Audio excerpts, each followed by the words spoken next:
Is the theater committee still a thing, or is that dissolved? We're dissolving it. Yeah, we've had some changes coming, we're gonna do them all at once to save money. So yes, that would be dissolved. Yeah, that's one of the items listed on the comp plan list. Most of the items we've done or are working on are in progress. There's a few that haven't gone anyplace because they're time consuming or money wise. And a few the council decided not to do.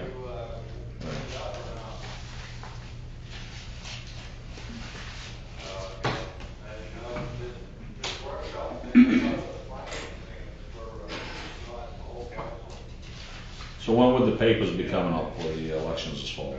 It should be Late next month? It should be shortly. The town clerk just came back from a leave and she's going on leave again, but I think they would come out like in a week or so. Oh, okay, good, Or good. a week and a half, we can tell you. Yeah.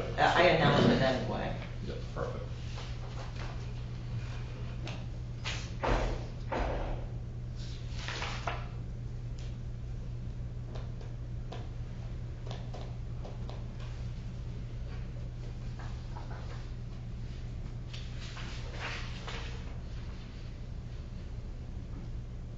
I thought we just had all the joints repointed in the building. We did the ones that were problems, the Just ones the that were problem ones. going to become a problem. They were not a problem yet, but they said in like 3 years they would be. So there are others that need to be done too. The whole building should be done. And it was never sealed, so that was why we had the issues. We didn't know that because it's a normal thing to do when the buildings are done, but That likely way- the town just decided to save some money. When they fixed that, did they go ahead and seal those walls so that the new pointing is protected? The new pointing is protected.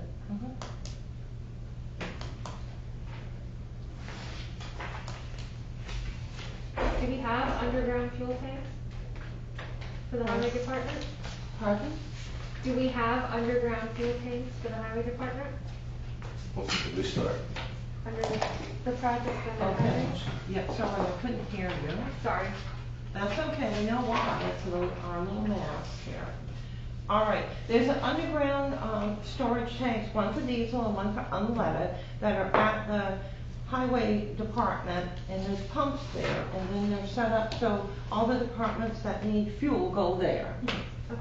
Yeah, and it's a very old system, it has problems, and in 2025, it has to be replaced under the law, although frankly, if it could be replaced sooner, that might be better, considering water is nearby.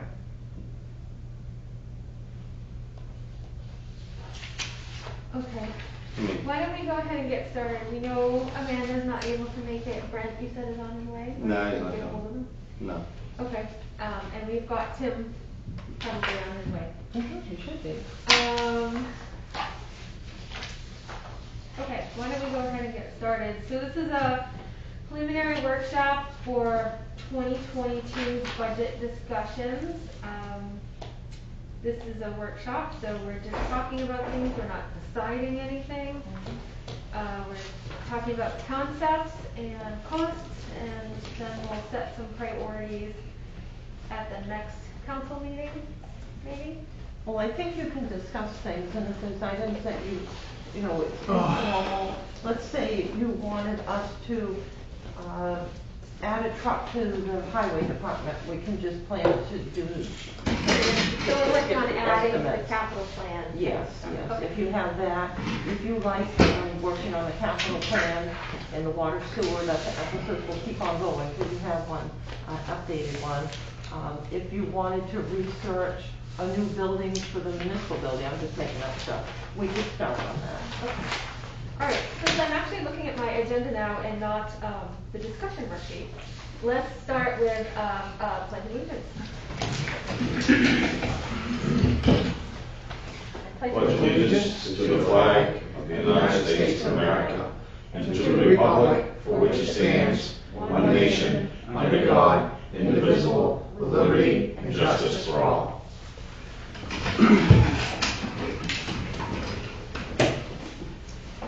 Brief moment of silence, please.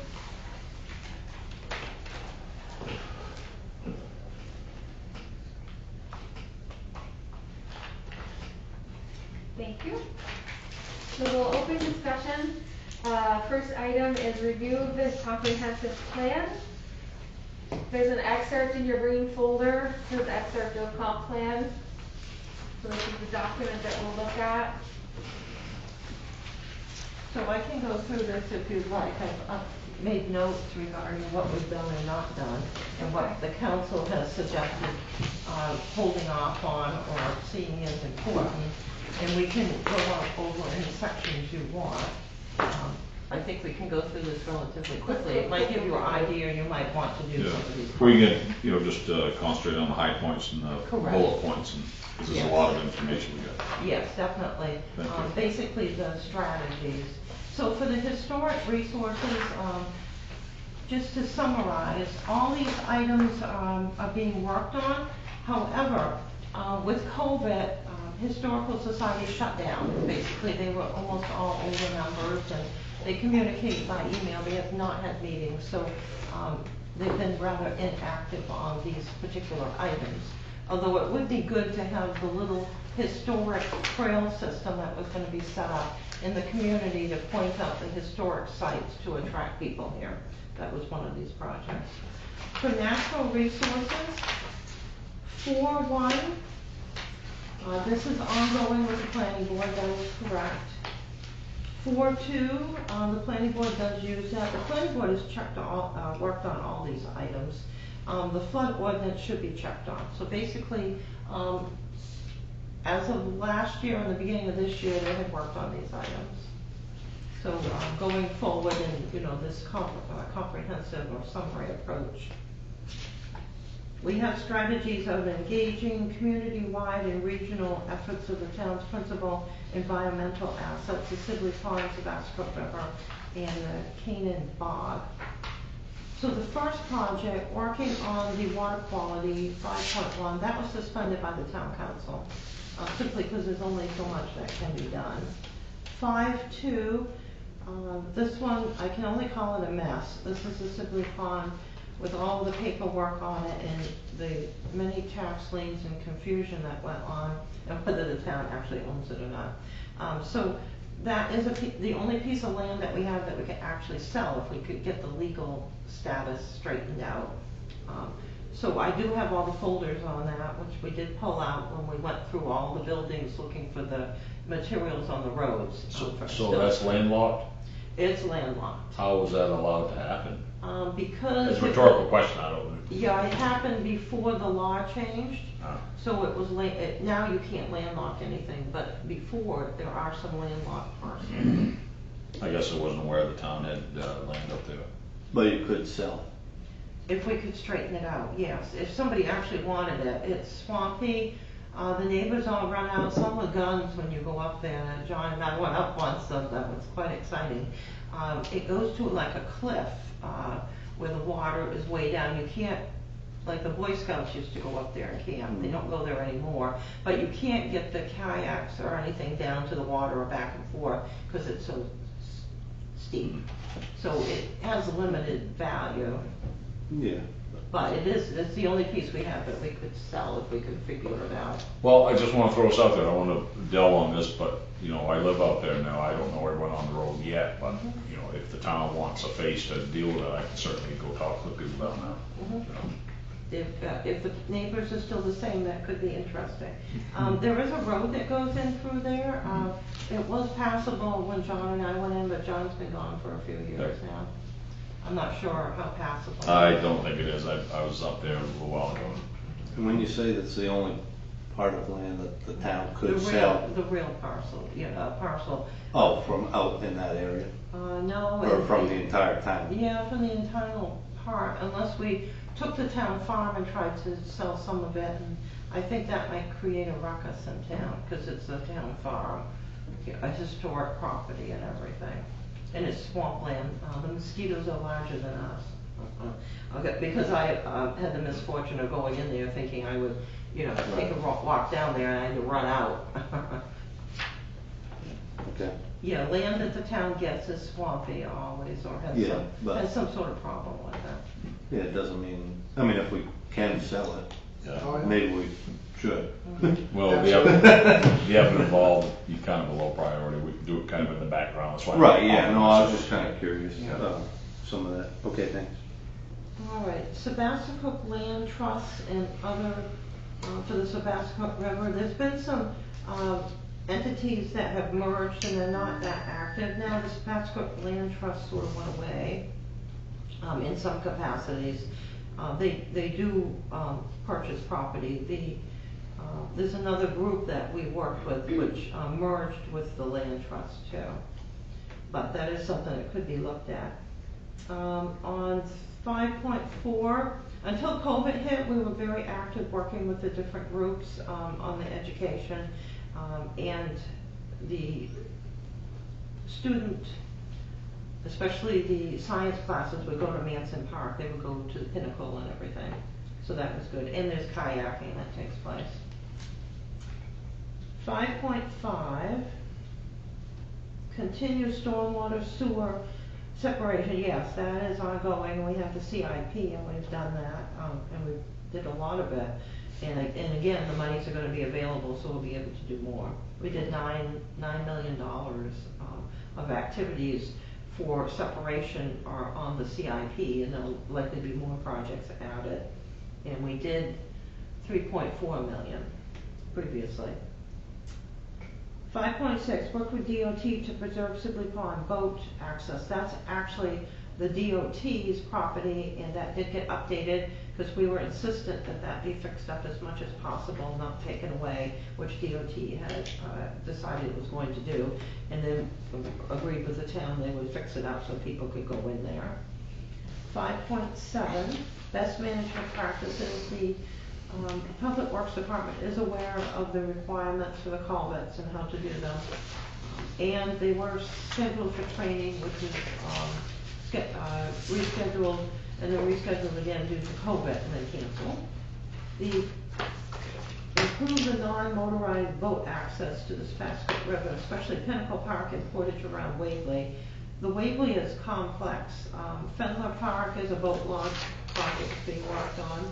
In the Pinnacle, we've improved it as much as we can. We got a grant, however, we can't dredge that area. We're prohibited to remove the vegetation, and it's grown up, so you have to take your kayak or your little boat around the high grass. I wish we could take it out, but evidently that's a violation of a state law. Are we able to put a little floating dock in there to kind of make it so that you can get your boat out past the vegetation? I mean, when I went kayaking a couple years ago, you know, you could get your boat out through there. You kind of have to paddle your way, right, poke your way through it and stuff. But I mean, you can get through it. But if there was like a floating platform that could get anchored to shore. So it would be further out there, not. Well, it would put you further out, so you could like carry your kayak out onto the dock, put it in the water, and then get in it. If it's floating, as long as it's not underneath the water, which requires Army Corps of Engineers permitting, which is what fouled up the Fenler Park project, I would think that that was a possibility. Yeah, I mean, you can put like, if you sink 2 poles in the ground and then have a section of dock with rings on it, so it'll float up and down as the water level rises and falls. You could kind of walk out onto that and then get your little boat or canoe or something. Okay, we can check on that. If you design it, you could have like a little chute at the end to put your kayak in and then just push off or something. That's 6.1. We'll just pour Clorox in the water to take care of the weeds. Was this on TV? All right, 6.2. Continue working on the creation of the Lemuel Riverfront Park. We've been doing that all along, and we have plenty of parks and plenty of land along the river here. So we just need to continue that. All right, I don't know what a pavilion and removable dock on parkland adjacent to the river is. It must just be, there must be an error here. Parkland, it must be, that means park property and not one word like a new park. Pavilion and removable dock. Kinda must- like what you were talking about, it must be what down the you're- river, down. Right. Some of the Park. one that you It doesn't roll in. specify what river, like what section of the river. It must be what you just were talking about. Probably down just in Manson separated. Park, I would guess. Yeah, I'm sure it's down in Men's Park by the Stoneville Bridge. Yeah. That's what I mean, was I'd love thinking. to see a pavilion in the park for like family groups to have reunions at and like things like that. A covered area for concerts and things like that in the park. But I know the park, Manson Park has its own plan, which Mhm. I would love for the council to be able to look at that sometime. They're actually, updating that and going to give us, their capital Well, improvement. I'm talking about the original design of the park. Oh, Like is it Olmsted that designed it? Mhm. So the guy that actually designed it, it's been explained to me that there's actually a whole plan for plantings and pathways. It's supposed to be like, it was designed in the 20s, so it's like a walking park type design where you can stroll through pathways and things like that. Hmm. The ball fields and all that kind of stuff kind of came after the fact, but in its concept, it was supposed to be like a Sunday stroll or a drive with a carriage or something like that, that families would use type thing. And obviously, we have different needs now than they did back in the 1920s, but, Boy, if you make it like that, I'll move back. yeah, but, No, I won't. not but I really. think having a pavilion in there would be a fantastic gathering space for families, you know, it would certainly increase the usage of the park. All right, so I made a note on that. 7.1, monitor evening use of the parks to develop strategies to address vandalism and park lighting. So the vandalism has been almost zero, so that's been good. Park lighting would be good for Hawthorne Park for the tree lighting and the concerts. The tree lighting, it's very dark at that time, so, you know, we put up lights and everything. But that might be something to look at for the future. All right, expand opportunities in parks. You know, what, can I just, You can. I just wanna throw something in there. Being a former neighbor of that area, having lights there at that park, where it is in town, would encourage people to gather after dark. It would, this is to be true. So it's It's got it- something you really need to consider. It's got its pros and its cons for sure. And I'll tell you, as far as vandalism goes, way back in the late 60s, early 70s, my dad was a part-time reserve police officer. And they used to arrest people because they'd take picnic tables and stack them on top of each other, throw kerosene on them, set them on fire. So I can tell you that the park is treated a lot more respectfully than it was back when I was a kid, let me tell you. So that was during the old hippie times, but it was interesting. So the park's come a long ways as far as vandalism and not being treated like, you know, just a hangout. No, we're fortunate now. 7.2, expand opportunities in parks, possibly through dog walks, community gardens, and more community events. All this would be good. Deborah was working on this at one point. So this one here, it seems like we have a lot of this going on, aside from the dog walk. We looked at that project that a student proposed and, it wasn't really a very feasible thing to do. There's a lot of issues around management and whatnot, and I don't think we have the capacity to do that. The To do- community garden portion of things, I think that our garden club is probably stretched to the max of what they can Yes. do, and we don't have staff on, we don't have staff to kind of take over that type of thing. As far as community events and stuff, I think that would fall under the rec committee, and they're obviously working on expanding what their offerings are. So I think that one is definitely one that's, pretty close in hand, focusing on the community event part of things. When you say dog walks, are you meaning like a dog park? Dog Yes. park, yeah. We You did think look that, at and you that. think that's not feasible? Is that what you were Right. mentioning? Yeah, a lot of the questions around it became like sighting of the dog park. Usually they're fenced, Yeah. so fencing's really expensive. And then management of the park and, you know, commonly it's who gets to pick it up, you know, when people don't pick up after their dogs. So. that would Usually be- police themselves are pretty good, but sometimes. Recording in progress. not, I don't know. I was just thinking, because I was thinking of dog parks, and I looked to bring my dogs to a dog park, and I couldn't find one, like, I think Bucksport, like maybe Belfast. Like, it was, they're usually you gotta go really, they're usually in the cities. I mean, we have Right, a really yeah, no, I large park understand that that, you can yeah. walk your dog in. right, yeah. So, Nope. you know, the dog parks are usually people want to be able to have their dogs off leash. I would say it's a low Right. priority anyway, so. Yeah, We're I good. see it as a low priority. It's a nice idea for. It is a nice We idea. have the rail trail. We've got we some have other the park, priorities, so we're We good. have 7 parks people can walk their dogs in. Yeah. Yes, You know, we it do have- would seem like it's something that we should be investing in. We Yep. have plenty of parks, and usually this comes up because the students do a project and bring it into us, and they plan to do it, but it can never come together. Yeah. We can't see it right now, but maybe someday somebody will donate a piece of land that's got fencing around it, and, you know, sometimes these things fall in place after a fashion if you're patient enough, you know what I mean? Who knows, you know, 5, 6 years from now, who knows? You could have a piece of land donated. 7.3, refurbish the gazebo. That's been twice, but it could use some work. I would say it's just more maintenance, have it be a Right. regular maintenance item versus a special project. You know, every year, touch up the paint, see if the steps need to be repaired, the handrails, things like that. Well, the electrical is very nice now, so Could use better that's speakers. a major expense. Yeah. So the others is maintenance. Develop a plan for the town farm, including recreational open space and community gardens. This would be absolutely wonderful, but dedicated staff would be needed for this because it is a major project with the permitting and everything. It's a nice project. Where is the town farm? Yeah, Just that- out of curiosity. Yeah, the town farm is down across from the transfer station. It's a piece of property that the reuse building is on, and then the police shooting range is down back. There is a foundation of the first building in Pittsfield. So, and there's walking trails. How many acres is down there for that? There's a lot of acres. I don't recollect the amount offhand.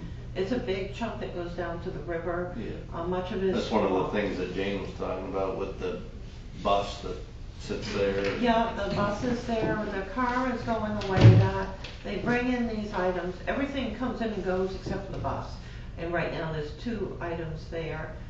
One is the vehicle, they're going to do a structural fire on that so they can rescue something from the vehicle. Okay. The bus does need to go. Just wasn't sure where the town farm was. Yes. But that's good, thanks. Yeah. May I ask a completely unrelated question? What's the password for the Wi-Fi down there? Pittsfield with a semicolon. I've tried it. Have you tried it with a little? Just, Capital P Pittsfield with a semicolon, small p Pittsfield semicolon. it should work because I'm on it now that way. But Heather had trouble getting on I it. did, yeah. I'm on it now, but it doesn't show me half. Sorry, never mind. Yep, I'll keep trying. I don't want to hold up the meeting Yeah, for well, that. since this is the second time it happened, we'll look it over. It's on Kathy, the new Kathy's list of It's things to do. Pittsfield Council Chambers Yep. is the one you want to use, not Council Chambers. There's 2 of them for some reason. 7.5, is that what you're going to? Yes, I was just making a note. All right, 7.5, coordinate recreational activities. This is already being done by the rec department, and there'll be more done in the future. Okay. And they work with the schools. 7.6, brochure on recreational programs. We did have that, and then COVID hit, and the recreation department's revamping everything, so I'm sure we'll have that again. Yeah. Identify, schedule, and fund short and long-term maintenance needs for the new outdoor park. That's actually being worked on now. Devin, as his going away present for the town, because this is his last year, is doing a whole plan for the pool, which is very nice. So we'll have that as part of the CIP. He's working on it now. Improving local recreational trail opportunities.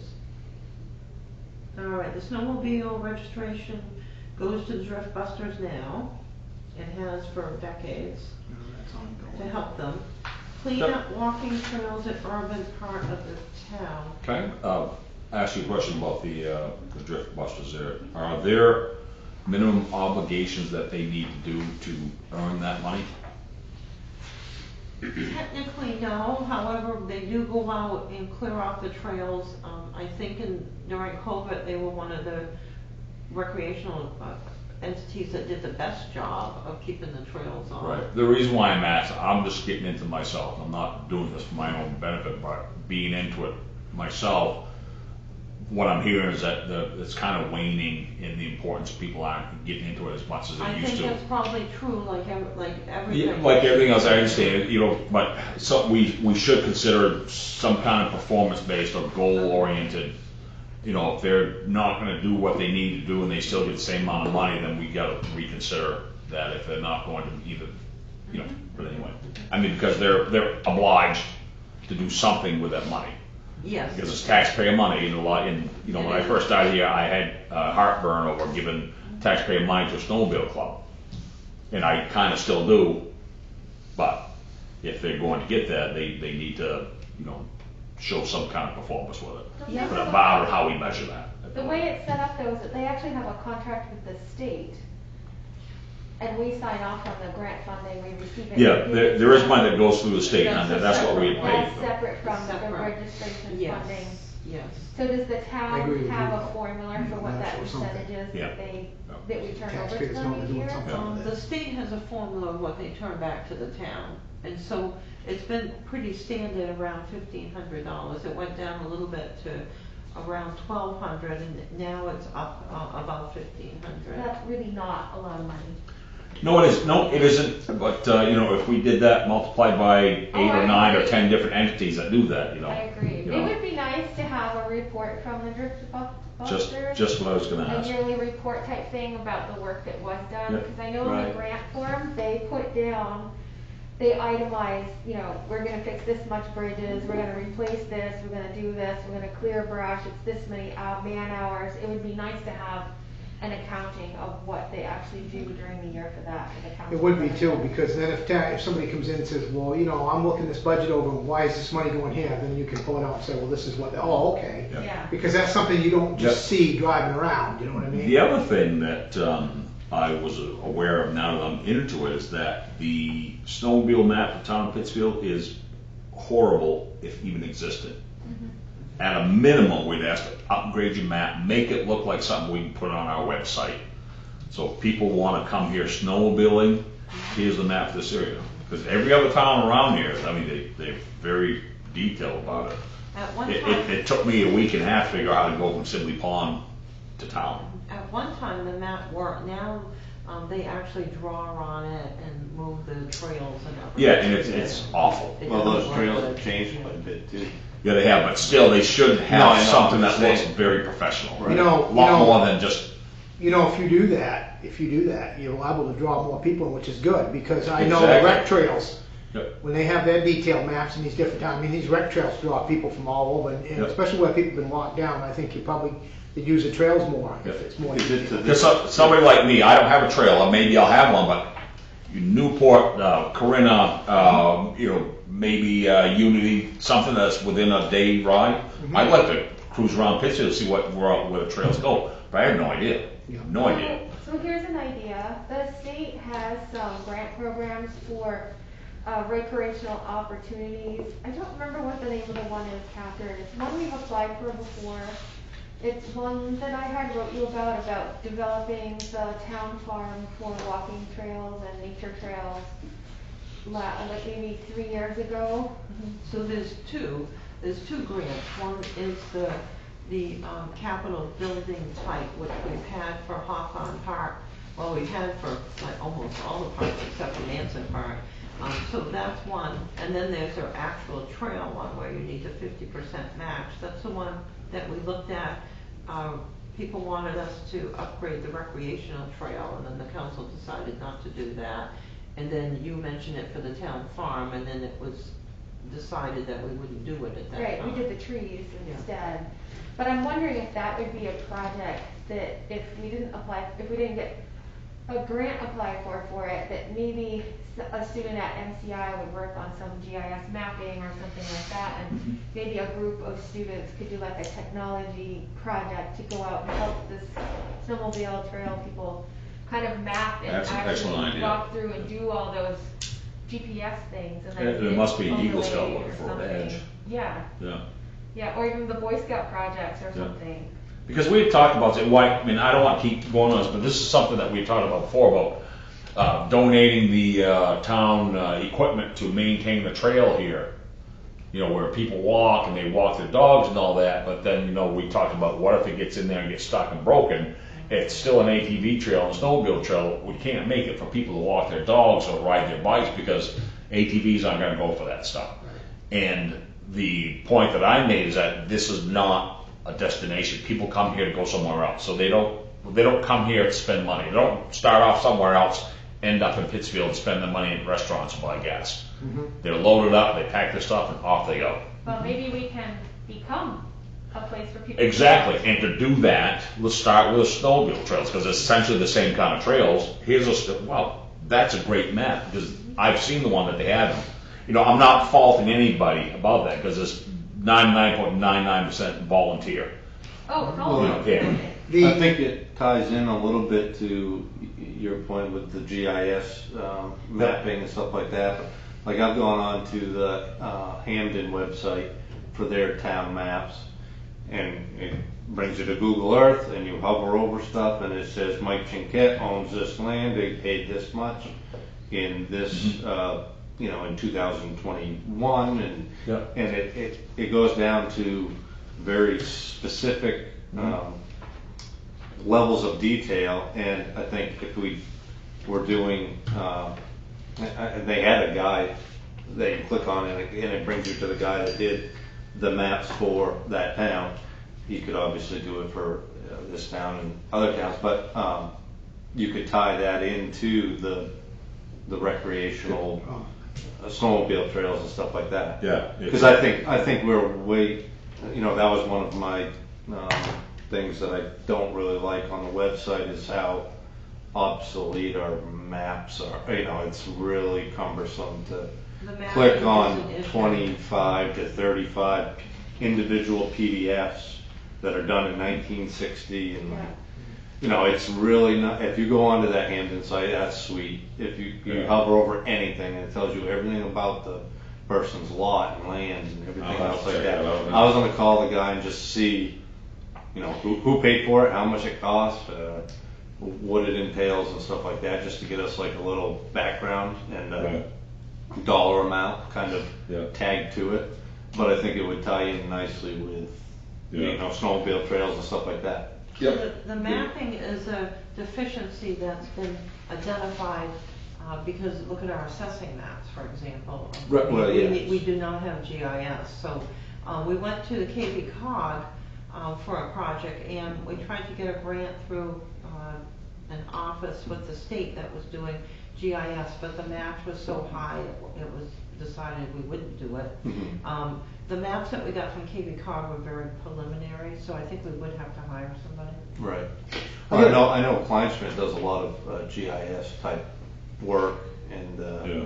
I'm not in the GIS group, so I don't know a ton of ins and outs on that, but I know Kleinschmidt does help the town in certain situations, and you know, they've done maps like this. Obviously, these are outdated and not very you know, fancy, but maybe that's an option too.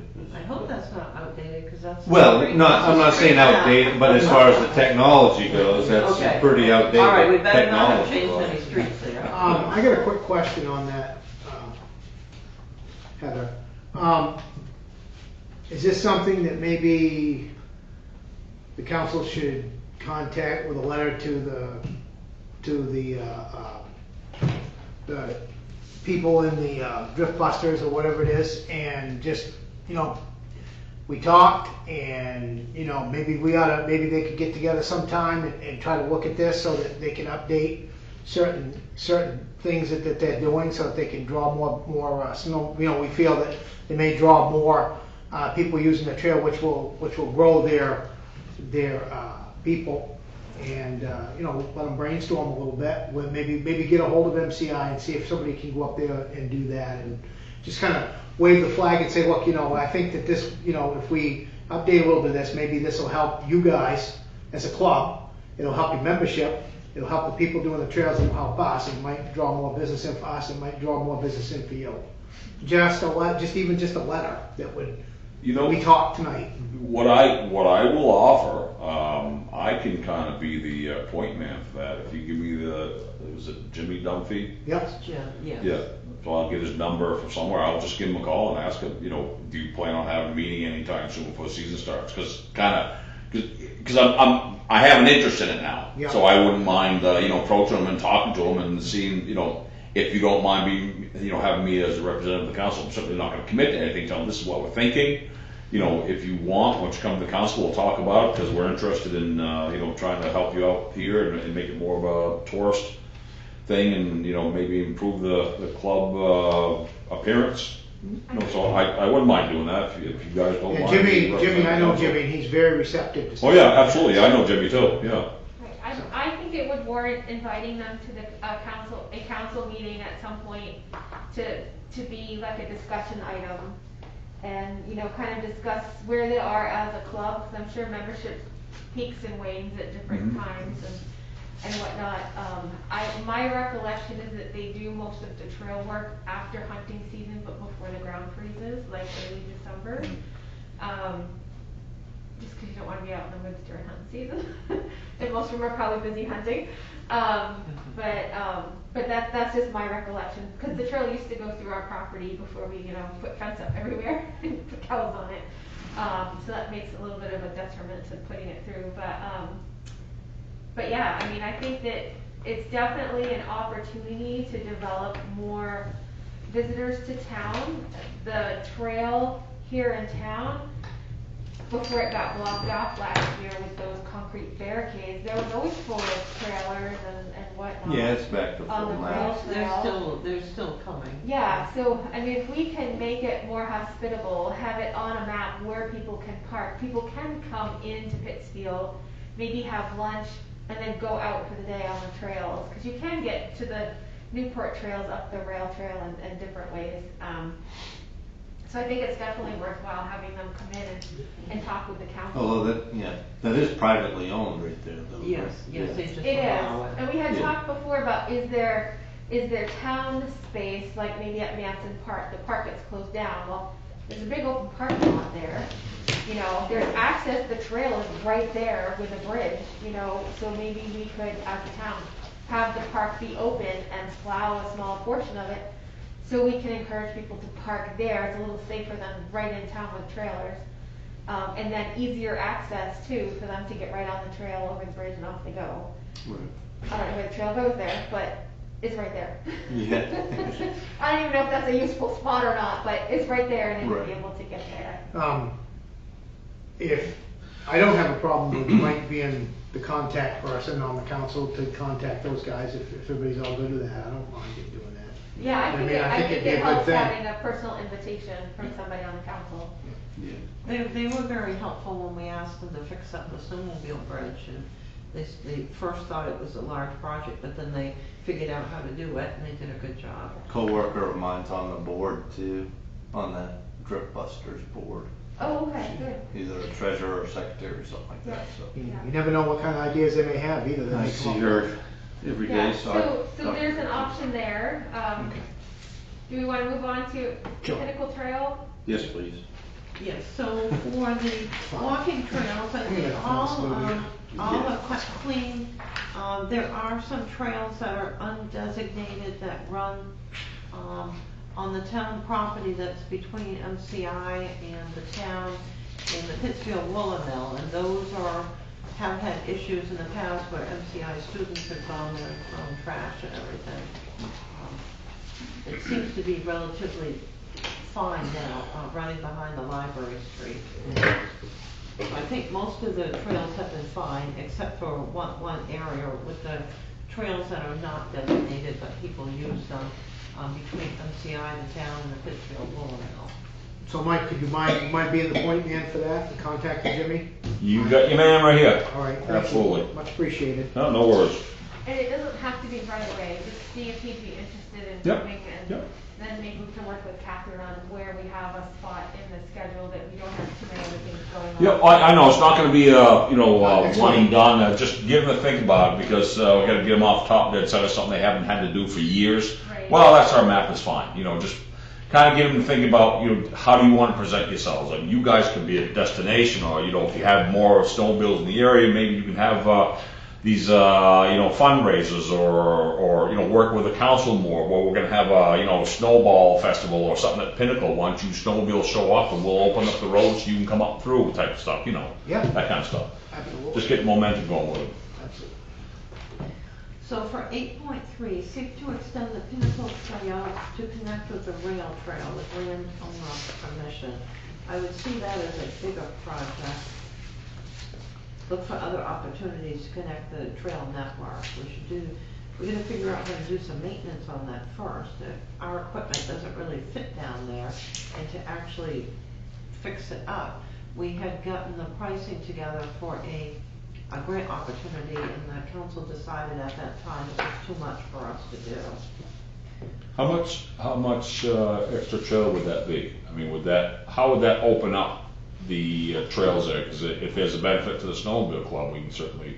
I think we have to look at the map and figure this out. All right. Yeah, let's say, how does it even tie to that? I don't understand. I mean, I know They the have to go through snowmobile landowners. guys, they just, go across Waverly Bridge and then cross Yeah. the golf course and tie into that. I'm just thinking, we don't have the equipment, we may not have the people to do it, but, if it can be a benefit to the snowmobile club, maybe we get them involved. I think when they come, and maybe the ATV people, we should figure out how these all fit together or could. Yep. So maybe we can Yeah. get them to all come at one time and have a discussion I will together about improving access to trails in Pittsfield and what that would look like, both in the physical sense and in the paper sense of having that map. And I don't know if there's apps out there for snowmobilers, or if it's even practical, like you're traveling in places that might not have signals and stuff. But if there's a state app that the trails could be put on to get people to know that they're there, that might also be helpful. Yeah, there are, I know Polaris has one, I know the other snowmobile makes, they have them anyway, but they're generic, something from Google Maps and not, local site specific. I would probably keep the snowmobilers and the skiers away from, because they do use that, what is called the suicide trail on the backside of the Pinnacle. Yep. There's skiers on that, sometimes you don't want a snowmobiler coming through. Maybe that's, something that, And the it's ski- been avoided all these, maybe we say, well, can we Well, use this? snowmobiles have never been over that way. Yeah, But, Maybe it's a matter of delineation, if there's, like, if the trail's Right, wide yeah. enough, If you have a it's big enough, divider, or yeah. like little end cones or something, and you can divide it, say skiers on this side, snowmobiles on that side. Yeah. Developing a map and guide for community trails and walking loops, that kind of ties into what we're talking about The here. whole thing. yep. Wanna go on to the theater one, Catherine? All right, going on to cultural activities. All right, efficiently operate the community theater. We determined that could not be done in this day and age. And so the theater committee is one of the items that's listed that we're going to consider removing from the administrative code, because there's no need for the committee anymore. Right. All right, adequately support the needs of the library, including proper maintenance of the building. The needs of the library are supported, their budget is very large, and they do a good job with that. The maintenance of the building, we did really well on that, on doing the expansion, and we did all that maintenance. And then a few years went by, and now we're maintaining items with money being appropriated. It may be we need to look at more items than what we're doing. There's been some grants for the windows and things. I think a CIP for the library would be good, which then fits into the town CIP. One of the things we've run into is we will appropriate the money and then trying to find contractors that actually have insurance that want to work on the project has been very difficult indeed. Local arts community with the ballet and the Maine Commission for the Arts. I think Deborah was working on that at one point, and then the Colonel is working on this in the community center project, which fits into the next one. And expand newspaper coverage, well, that is as it is, as the newspapers have had to change with the times too. So we do the best that we can, that's why we use the website so much. Work toward establishment of a permanent community center.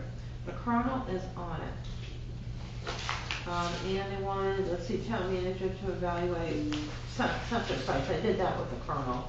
We both came up with sites and had a list of the architect with that. Local economic development. All right. 11.1, participate in regional activities. Yes, we do that all the time. Just as by Zoom now rather than actual meetings. Expand cooperation with the Valley Chamber. All right, that was one where the council said no more chamber, just due to spinning your wheels and spending money and doing projects and not getting any place. And I feel bad for them. They sort of are smaller now, a lot smaller, but they're doing the best that they can. Are we members of the Mid-Maine? Didn't we? We're a member of the Mid-Maine, and we're in the Somerset Economic Development Corporation and several other entities. So yes, we're in the chamber for Mid-Maine.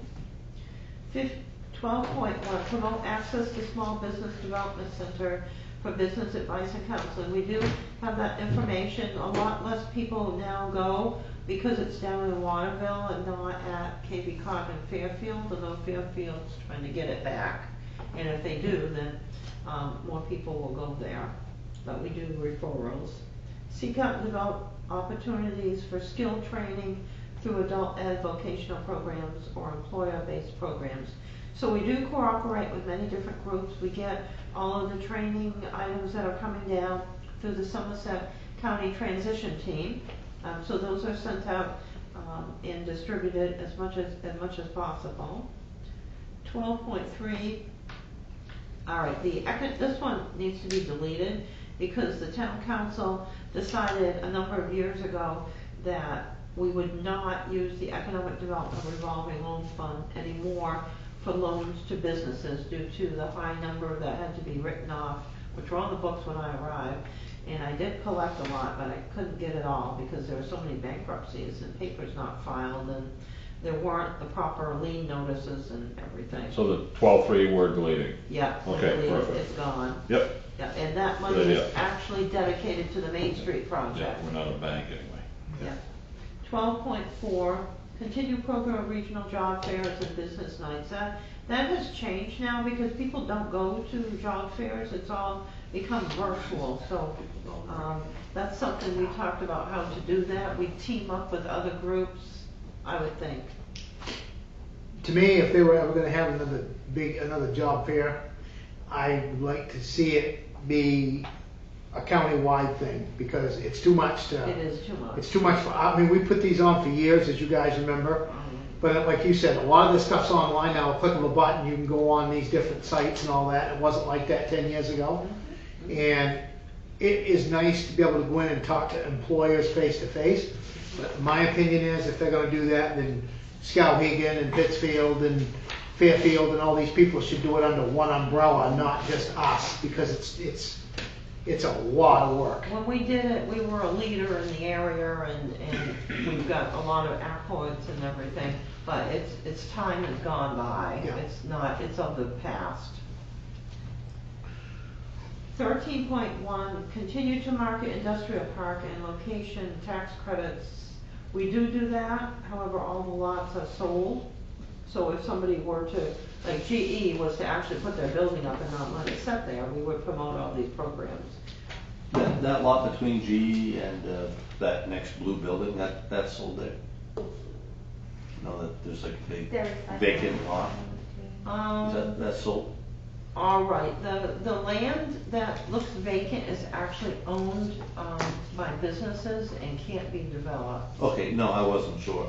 Yeah, I assumed it you looks did. like you could put more buildings in, but you actually can't under the permitting. Oh, okay. And even trying to get the permitting changed for the small project, luckily we had the new the new environmental coordinator from Chimbro, because she was able to work through this, but even for her, it was a bit complicated to change all of those permits, with the state, Yeah. to try to transfer and exchange land.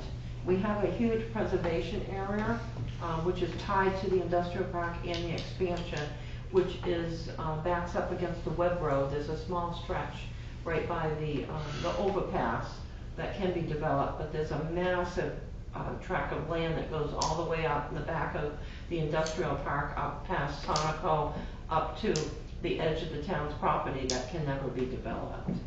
So, question for you, the land that's sold in industrial park to businesses, aren't they obliged to develop some kind of business instead of buying it and sitting on it?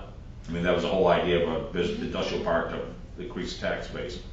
So why aren't they doing that? All right, so each of the businesses that we sold items to did develop their projects as they presented to the Pittsfield Economic Expansion Corporation. And then Nitro Trailers is working on their project. Yeah. We had to get several approvals for them to take an easement out, and that finally got approved. So they have a massive building that they're gonna put up on the 3 properties. So we sold. all that land out there, and the companies that own it, I would think there'd be twice as many out there. So all the land that's been sold, the companies that bought it have done their obligation of developing the economic They improvements on developed that? what they could develop. Walpole has a section of land that they're going to develop for another building.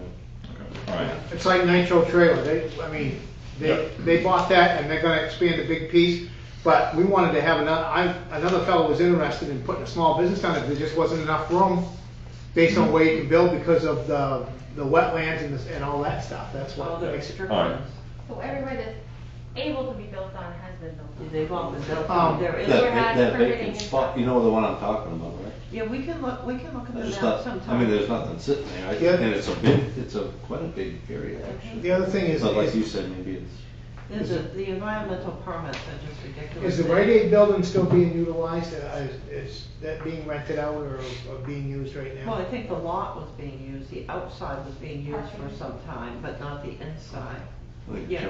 Chimbro's handling that, I think. Okay.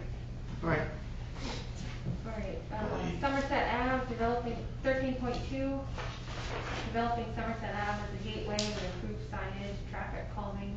Yes, we did try that, just before Heather got on the council. We had several meetings with DOT, and citizens have really good ideas about traffic calming, and DOT made it clear to us who owned the road and what was gonna be done there. But Somerset Avenue did get repaved, and they did do a good job on it. We were able to put the sidewalk in and everything, but the traffic calming that we had suggested, they did not approve. We did get new, traffic signage though.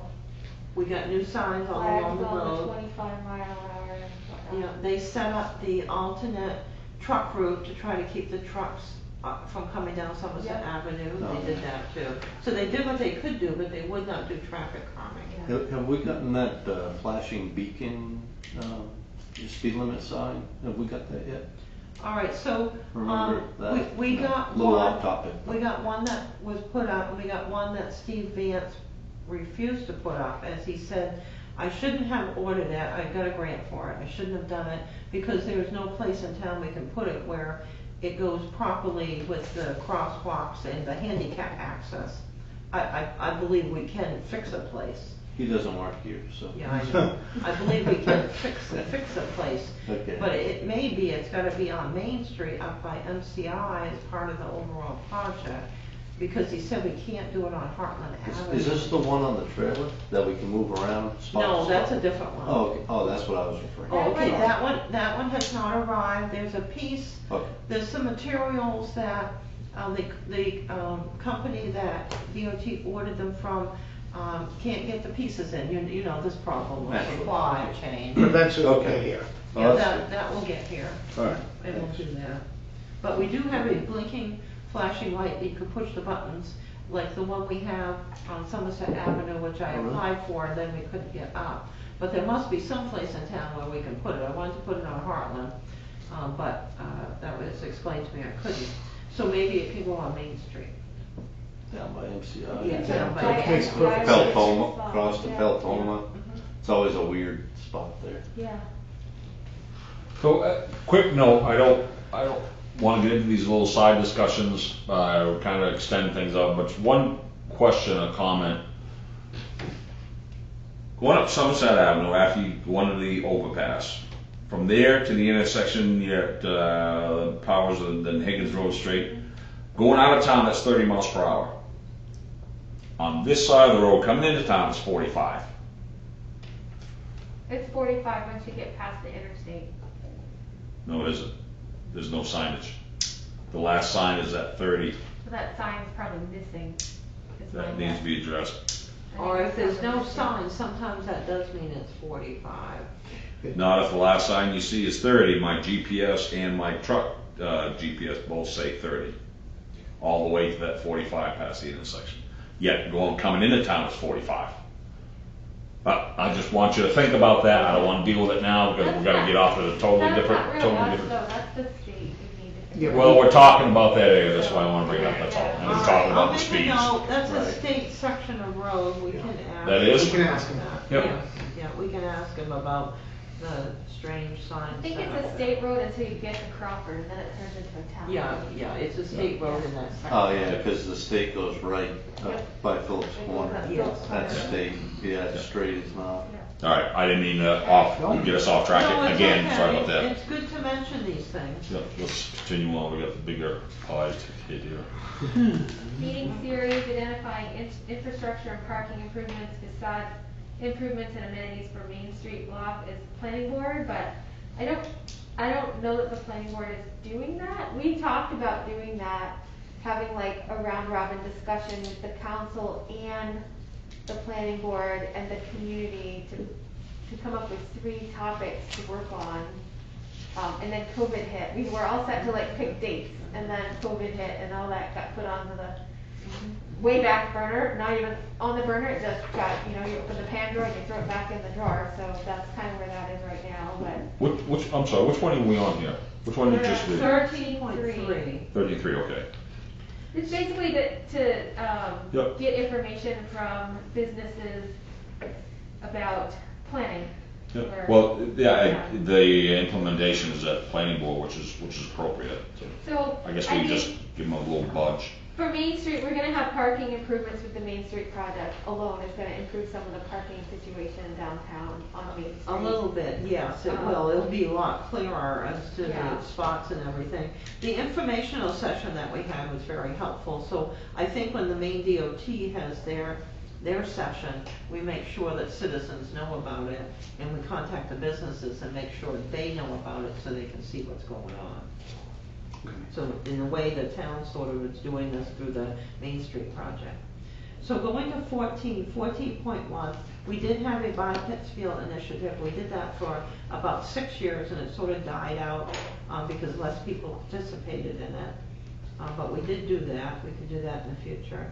14.2, adequate staff resources dedicated to economic development. Well, we have tried that, but every single person that tries to work on that ends up working the counter or answering the phone or working on other projects, just because there's so much other work. I would And really I'm like not- to see a staff member, that's all they do. They're not allowed to work on the counter, they're not allowed to do anything else. They just take in all of the economic development stuff. They're writing the grants, they're meeting with business owners, they're helping shepherd them through the permitting process and getting them to meet the people that they need to meet in town for the code officer and, kind of a welcoming person that can shepherd them through the process of beginning a business. Or even buying a house and answering those questions and have that all be like, almost like an ambassador of Pittsfield, an economic ambassador for Pittsfield. Could we not peek into this? Yeah, I was gonna say, plan to peak. Tim? You could. If you wanna have a person that's just dedicated to doing that, and you want them, are we talking volunteer, or are we talking a future town employee? I'm talking a full-time Well, paid then- employee that does like all of the grant stuff that Catherine, all these things we're talking about for grants, just so we realize that every time we say, oh, there must be grant funding for that, that means hours of Catherine's time Right. tracking Well, down that information. I would More suggest- hours doing the applications, getting the projects forward, and then filing all the reports afterwards. So grants are great, but they're a lot of work. I suggest that that's something we ought to look at when we do the budget for next year. I mean, I won't be here, but, I definitely think that that person, if that person is put in that position and we hire, we dedicate the money to that slot, they work right hand in hand with the president, the peak organizations, and they could be the person, because if that person is used correctly, you can actually draw business in, because they would be the liaison. I mean, Yep. they may very well cover their salary. It's well worth a discussion in the future, in the very near I think future. it should happen sooner rather than later, because Yep. we're expanding. Right, Yeah. and it's not just like meeting people that are coming to town, it's going out and finding people, going to the economic development conferences that Catherine doesn't have time to go to, because we asked her to do so many other things.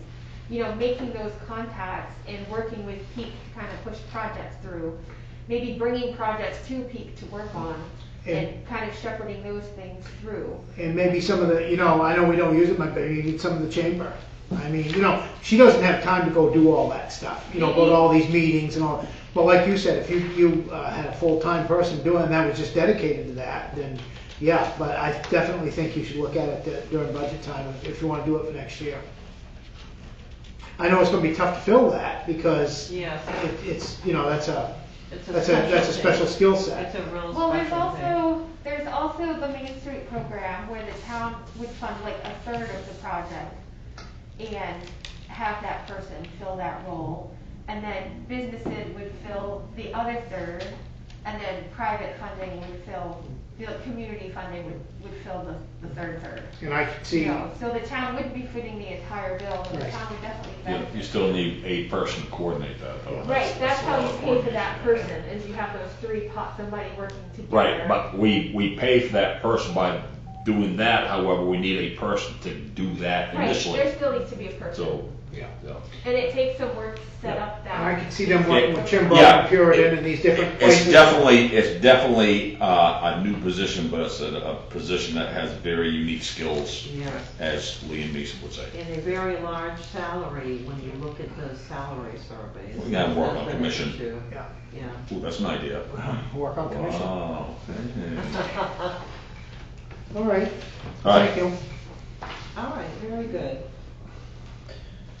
Identify appropriate grant programs. There's many grants, and we've applied. The grant list is so long, I should update it. It would be shocking. All right. Is there a good spot that we can just go and look, for ourselves? Is there like a website you typically go to and here's a list of 4,000 grants out there? No, it's not.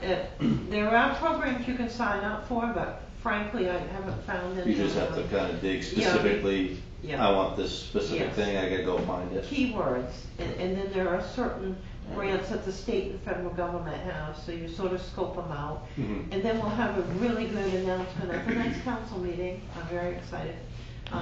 So yes, the grants are everywhere, and right now, they're really here, which is a good focus for us, if I could get rid of some other things that I'm working on. But the monies are coming out for the stimulus program now, so there'll be an infrastructure set up, so we should start lining up our projects and getting the estimates and finding contractors and everything, and make a list and agree we're gonna apply for these. We might be able to get more water, sewer. I don't think we can get road money unless we dug up the water and sewer, but that comes along with that. Okay, So thanks. that will be one to add, yeah. All right. Market analysis, inventory of areas of growth. I think we have our areas of growth listed in the community. The one item that we've never been able to bring in, we've had so many different businesses come, is the tool shop. So that, people can buy their lumber and tools and everything here. And every time we followed it, we had one company where we thought they were coming, but then once they did the market survey for the area, it's just saturated. So, it's like it's. Yeah, we needed a person. Yeah, I know. That was good. Well, that's a future project. Housing. All right, the subdivision and zoning ordinances have been reviewed by the planning board. However, we've asked them to review them in the mechanism of development and road system. So that's something Peak is working on now. Number 16, continue to permit mobile home parks. All right, that's fine. Feasibility of having a local housing consortium for more rental housing. We have not worked on that one, and we seem to have a lot of rental housing. 16.2, work with the hospital to develop a plan for senior added housing within the community. We had contacted the hospital at one time, and although that's a nice item, they were not interested in that. Just, keeping track and working on the medical field is enough for the hospital, with all the challenges. All right, single accessory apartment, we did add that to the zoning ordinance. 16.4, use the occupancy permit system to monitor building permit progress. We already, the assessor gets everything, so that's done too, so 16.4 is done. 17.1, yeah, I'm just not sure that the town would be able to run a, No, it not would have to be good. another. that's like the entity. small business loan, we can't do that, we can't Yeah, afford it that. should be, it should not be the town. Cross But that we one can out. provide resources to people if they need help with that, like, I think Penquist helps with some of those things. There's Yeah, we state have all the programs names and that contacts and help with everything. winterizing Yes. homes and different programs. That could like easily be So- put on the website. So, Yeah. I think it's already on there. Yeah. But, you go. so that's the function that I see the town is helping, not Yeah. necessarily Yes. running. Being a point person, pointing in directions. Right. Pointing them in the right direction. Here's a link to all these Right. programs. Yes. Yep. Yes, So it's we done. have the links. Yep. Yeah, that's good. Yeah, And okay, something that's like fine. that could even fall underneath an economic development department as well. Because you help people fix up their homes and improve the value of the homes. Mhm. No, that's a whole, it's got The its value whole, of the whole house. area there that would be, if you did economic development as an entity rather than right now it's scattered and we do all the different pieces. Pull it all into But one they're not central done office. effectively because everybody's running around working on different pieces. 17.2, adequate building inspector budget. That's something that we should discuss during the budget process. Right now, we've got a new building inspector, who's learning the trade here. And after his lessons and he got back to work after he hurt his finger, they're getting up to date so they can start working on the actual code enforcement items, and I stacked up the files on what those are. So why would you think that's a specific item to call out for budget discussion?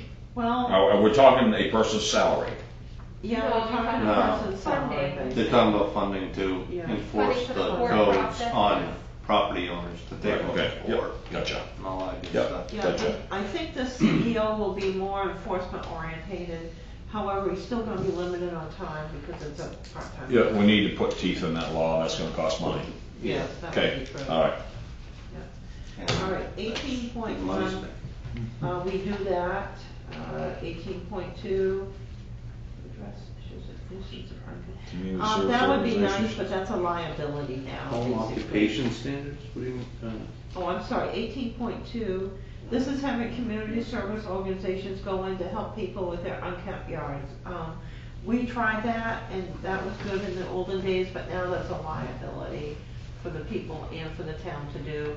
Like, if we have a code violation, for example, and we actually did this, we went in with Public Works, the code officer, and we decided if the person would work with us, we would help them clean up their yard. Well, that was a living nightmare with the workers' comp claim and everything, because there's just so much junk and ticks and everything there. It's just not safe to send in citizens, after we had those I mean, experiences. I think the extent of that really could be like when we did the brush removal for everybody after the big storm, you could have one of those or two of those a year type thing, like specifically for that, or trash removal. We'll come pick it up and haul it off. Right, If you get it by gotta the, do it. you get it by the curb and we'll take care of it type The thing. thing about that, Maybe though, that's the extent of the it. thing about that though, last time I was on the council, that person up on Lincoln Street, Oh, yes, that's the one, yeah. town paid for a dumpster, paid for the town Yes. employees cleaning it up. Within a month, it started filling up again. So these people are gonna wait a whole year, have all the trash taken away for free, wait the whole next year. Right. So it's just, you know, but I agree with you. I mean, the towns do the thing where you have the hazardous waste pickup, you know, Right. free hazardous waste at the dump. I mean, you don't Yeah. preach to the choir. I mean, I wouldn't spend a ton of time Yeah. on the idea, Right. but Yeah, it'd be nice, but like you said, you know, you go in there, you get town employees in there, and something stupid happens on somebody's property, you got a lawsuit on your hands, you got a workman's comp claim if somebody falls and breaks a leg, if it's offside the road, like you said, like the branches, like when Yeah, all that, that's a different story, all because that. it's partially in town property, so. yeah. Yeah, that's I understand the liability of that, and Mike's right, it's right back where it was. But we could drop a dumpster if they fill it. We've and then done that haul it off. before, and we can do That that would again. be, Yeah. you know, kind of the in-between is helping them do what they need to get done, but that we're not sending staff in to do it, we're gonna drop a dumpster. You put everything into it you need to put in there, get your yard cleaned up, and then we're gonna haul it off, you've got 2 weeks, and then we're gonna We do had that. several of those that went well, and they did not bring the materials back, but we had some that they did. Yeah. So the brush removal project was one of the projects that the town has received the most compliments on. People just were ecstatic with that. Yeah, that was cool. Yeah, it did take a lot of manpower, but it was a good project. All right, down to transportation, we'll try to go a little bit quicker here. Please. Adequate funding, all right, adequate funding to the local road budget. Well, we added about 200,000 to the regular budget here, but this means, I think, really capital improvement, which planning, which we're working on now. Participate in DOT funding solicitations, that has disappeared. DOT no longer sends up the forms for project solicitation, they choose the project, and then you can comment on them. So 19.2 is, That's Cross it out. That's been deleted, yes. Really? Okay, by DOT. perfect. I used to send those in and we could get projects, but that's different now. On 19.3, all right, that would be nice.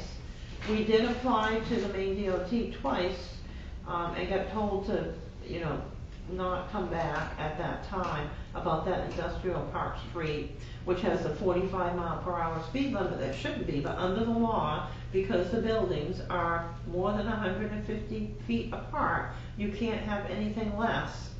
We tried to get a 25, we tried to get a 30, we said 35, and nothing worked at the times that we did it. I think So, they would change with the mobile park being well, there's a tiny little piece where the mobile home park is that you can have it, but they said you can't because all of a sudden it's gonna go to 45, that they would not put it for that tiny little spot along the road. Yeah, we did try that too. so the state owns that?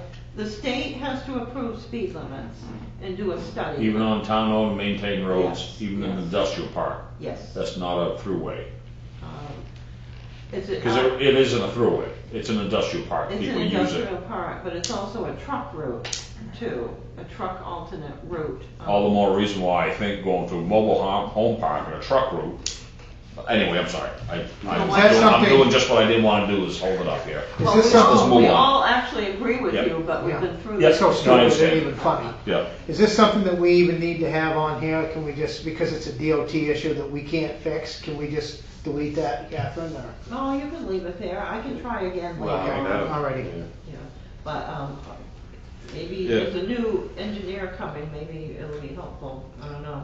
All right, 19.4, improve the rail crossing on Main Street, we did do that, twice, it needs to be done again, it's coming along. aren't they scheduled to do that anyway? They're gonna do signal lights, signal Oh, lights, not awesome. the rail crossing. Because of the signal, 5-mile-per-hour train. Are they going to, fix, when they pave Main Street there, is it also gonna pave up to, like the across bit? We can Or does pave- it stop and Pan Am has to do like the 5 or 8 feet on either side? or- We will really try that, yes. Pan Am did sell to another company. Yeah, But, they were a horrible company then. It was interesting. Parking I used to work standards? for them. Not good. All right, review access and parking standards in the site plan and subdivision ordinances for consistency with DOT rules. I don't think the planning board has done that one. Right. I can X by that. No, not to go too far back, but the 19.1, I would say that's something we really need to focus on. We need more funds in the road budget. Yeah, we actually A need it lot in more. the capital budget. I think the road budget now is good because we added 200,000 to the regular public works budget, and they had a lot left over last year. It's more aligned to the capital improvement, right? Capital, yeah, capital, definitely, yes. Okay. Did they have money left over because of COVID and the inability to work at full capacity during the year? They didn't do They everything. just didn't do projects? Some of it may have been COVID. Yeah. A percentage was COVID. Percentage was, sometimes they concentrate on just a few items, which now we're not doing anymore. We sort of have several things going and have the idea of we'll have two teams working. So this should work out really good. So if there's leftover, we'll expect an offset in the budget this year. This year, I don't think that it will happen, but last year it did happen in Public Works. Yeah. All right. Pedestrian bicycle network, 20.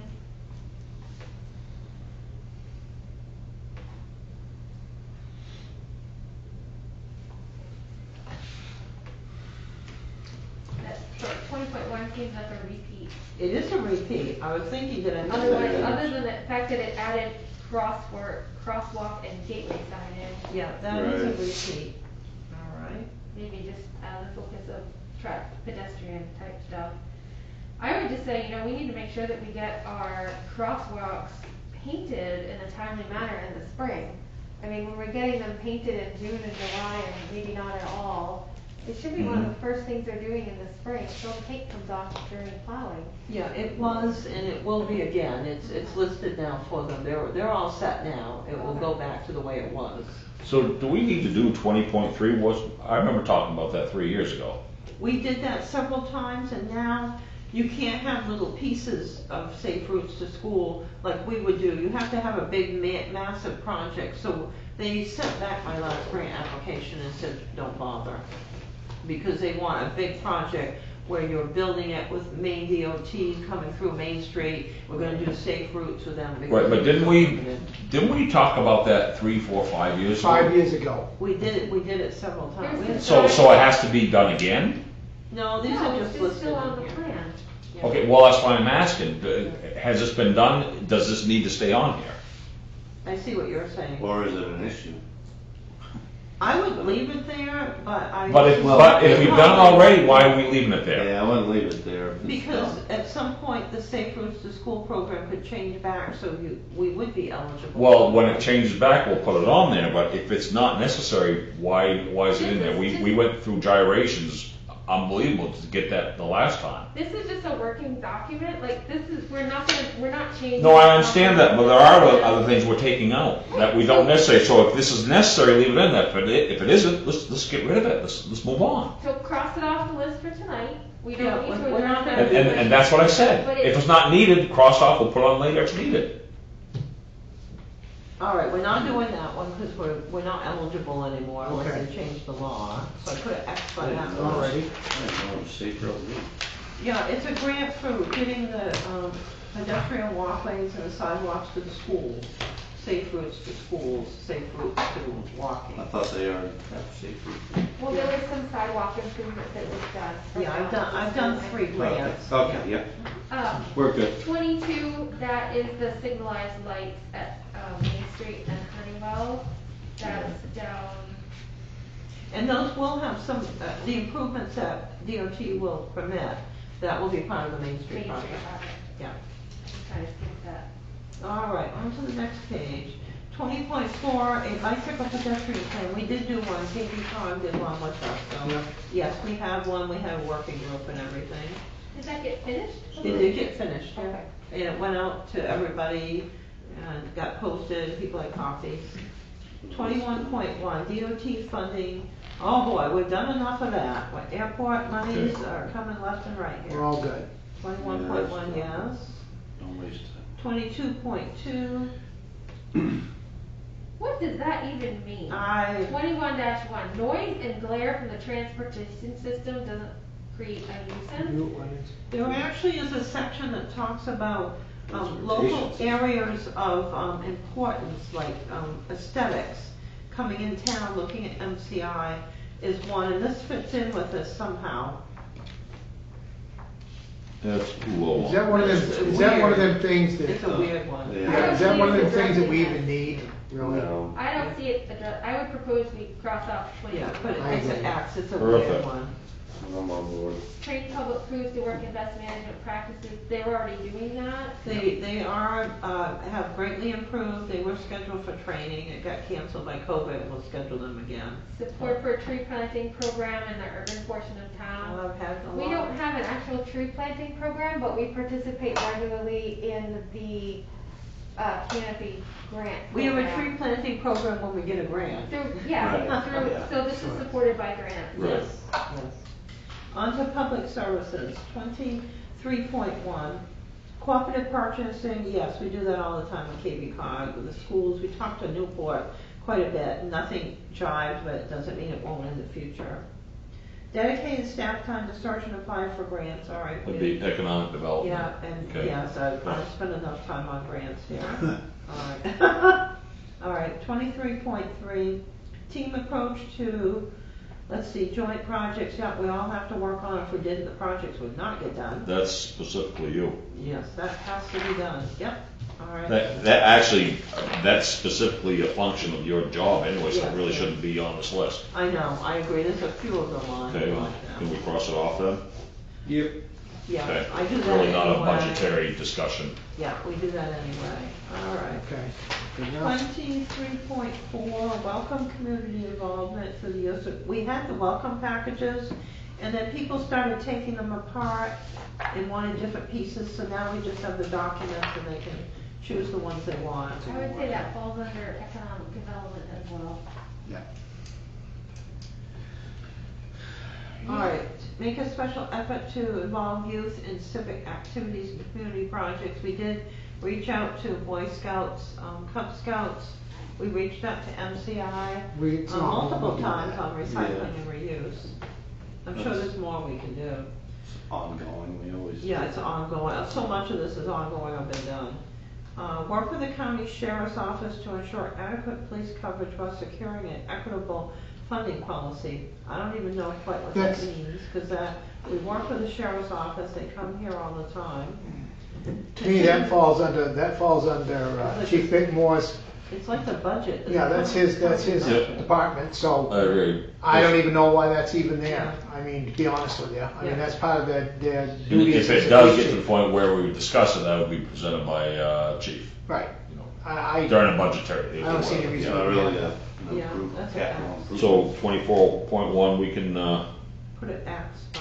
Okay. okay. 24.2, regionalization. Yeah, the fire chief does talk about this, but, Ongoing discussions. yes, he does like his independence. Well, It makes yeah, sense to but, have All fire regional- departments do. They It all makes do. sense to have regional training sites and opportunities. I don't think it makes sense to rely on, for Pittsfield to rely on equipment that might be located in another town. It would be difficult. Well, it's just not practical. I mean, They did you have a try, fire in West Pittsfield and you Yeah. have to rely on a piece of equipment coming from Detroit. they did try this, so they do discuss it off and on. well, that goes with, And they have mutual aid programs. mutual aid, that's the word I was looking for. So 24, 2, 3, and 4, those are responsibilities under the fire chief. Well, we just bought a ladder truck and I don't think we're gonna rent it out to anybody. So I don't see that, anyway. I wouldn't be a agree. big fan It's just- of lending our stuff to it. So for another thing, where the fire chief, I mean, they the show up- police chief, highway department, water department, all those department heads work for the town manager, that's, essentially a level under you, Catherine. There's I a mean, bunch of. it's just enforcing with the department heads and Yeah. goes with job descriptions that, why we're discussing here, I don't. Yeah, there's a bunch of these on. It's just some of these things that's comp plan, like I said, it's just some of this stuff is outdated and it just doesn't need to be Yep, there. yeah, 2013, yeah. All right. Oh, I was here, darn All right, sure. adequacy of the fire call response time, that's fine. With regard to blockage at the railroad crossing, I think that has not been an issue for a long time. What's this? Hold on. Yeah, that's 24.4. I'm gonna have to check on that. I don't think that's been an issue for a long time. No. All right, but there could be, Well, it could be so- an issue, you gotta go around. I did always think of that, like, there's somebody having a heart attack on that side of the tracks and there's like, you have to go all the way You have up to to go like the around, Webb Road. yeah. and there. You know when the train, you can hear the train, you know what the times it's coming, so they're programmed to go around. Well, I know, but if you Yeah. chop your finger off on your chop saw and you need to get to the hospital, it's like, I don't know, I always thought that was a dangerous thing. It's, Cross up the although, woods. it's never been an issue that I can think of. Yeah. I can give you a specific example, but I won't right now. Afterward. So can we move on to the solid waste? Yes. This is all part of the regular, Right, it's all regular budgeting stuff. process, same thing with the water systems. Yeah, the solid waste agreement will be coming up. Everything under These here are all is all department regular. things, capital Yep, improvement. agreed. Yeah. Education, if we go to 28, that's with the school. That's with the school. That's not something that, I mean, the town manager doesn't have anything to do with coordinating debt Elected, obligations, the bond yeah. and press. That was a strange one, yeah. Some of these, if we need to redo our comprehensive plan, some of this stuff just needs to come out completely. I mean, it's just, Where we've got the Everyday X's, thing. yeah. It just shows you that we're pretty much following the plan that they did. let's Within- skip within- down to financial it's just kind of stating obvious things. Let's skip I down know to that. financial resources, appropriations to the multiple reserve accounts established, updating and implementing the CIP. Yeah, Those we're are things working we on do all the of them. time, Yep. Every year, new and diverse forms of commercial development, That's- Yes. yep. that's Working ongoing. on Yeah. that. Legislative initiatives to increase municipal revenue raising That's authority. just happened, yeah, that happened, so revenue sharing is higher percentage now, and educational aid is way up there. So these are all ongoing items and not specific budgetary things. It's kind of like a job description of the council, really. Fundraising drives as necessary for the community projects such as the historic depot, the community theater, the community center. We don't have a community theater anymore, we don't have a community center, and do we even own the historic depot? Yes, The town owns the the building? town owns the Okay. building. So the depot's the only one that would apply there. We certainly would be supportive, the council would certainly be supportive of those things, but, Ah, we're on the last agriculture category. and forestry. Incorporate commercial agriculture into the town's commercial and industrial development efforts through planning for incentives such as tax credits, business promotion, and financial assistance. That doesn't really happen. We contacted the state, but it has to be state items, the town can't create its own tax credit program, for example. Towns have though, like, Wait. I think Winslow did. There was a couple towns that did. They created like a rebate program or something for agriculture. It's almost like a town, preservation, like land preservation type thing, where they had a rebate or something or other. I remember Winslow had it. There's only like 2 or 3 towns that have done it though, where they set up their tax structure that way. All right, it must be something where they get monies that has nothing to do with the taxes, it comes from another fund, because it can't come through the taxes. So if they pay a certain amount of tax, then maybe from another fund, the town gives them a rebate. That could be how they structured it, yeah. Town promoting local foods and value-added industries, support of the farmers market and other industry marketing efforts. The town has the farmers market on the website, as well as providing a venue for that at the town park. Yeah, we do all that. Reviewing zoning ordinance provisions to ensure that they're farm friendly, that's something that the planning board can look at. It's not something that's. I think they do need to look at that, I don't think they specifically have. Okay, planning board. Work with the trust and similar program to preserve farmland. That one would need dedicated staff. That would be economic. Well, that's, development. wasn't that set as a planning board? That one they've got listed as the town manager. You'd have to dedicate your time. Oh, I was one ahead there, Yeah, yeah. it fits with the economic development, really. So when it talks about working with that, you're really looking at an economic development type thing, where agricultural easements are purchased from landowners, and funding can come from land trusts, or it can also come from towns, where you might have a piece of property, like say, along the Sebastian-Cook River, there was like an 80-acre farm that had hay ground, and it came up for sale, and the town didn't want it to be developed for housing lots right on the river. The town could actually help purchase the easement from the property owner along with Maine Farmland Trust.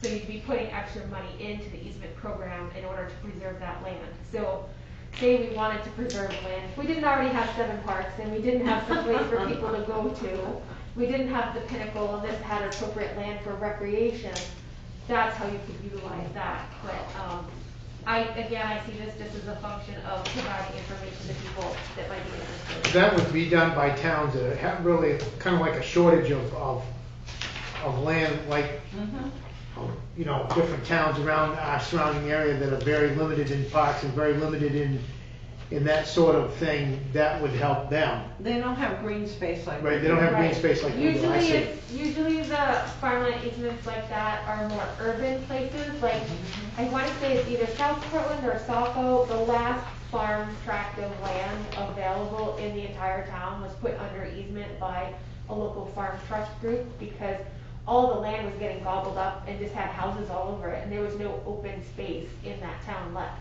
because of the high development pressure. We don't necessarily have that pressure here in Pittsfield yet.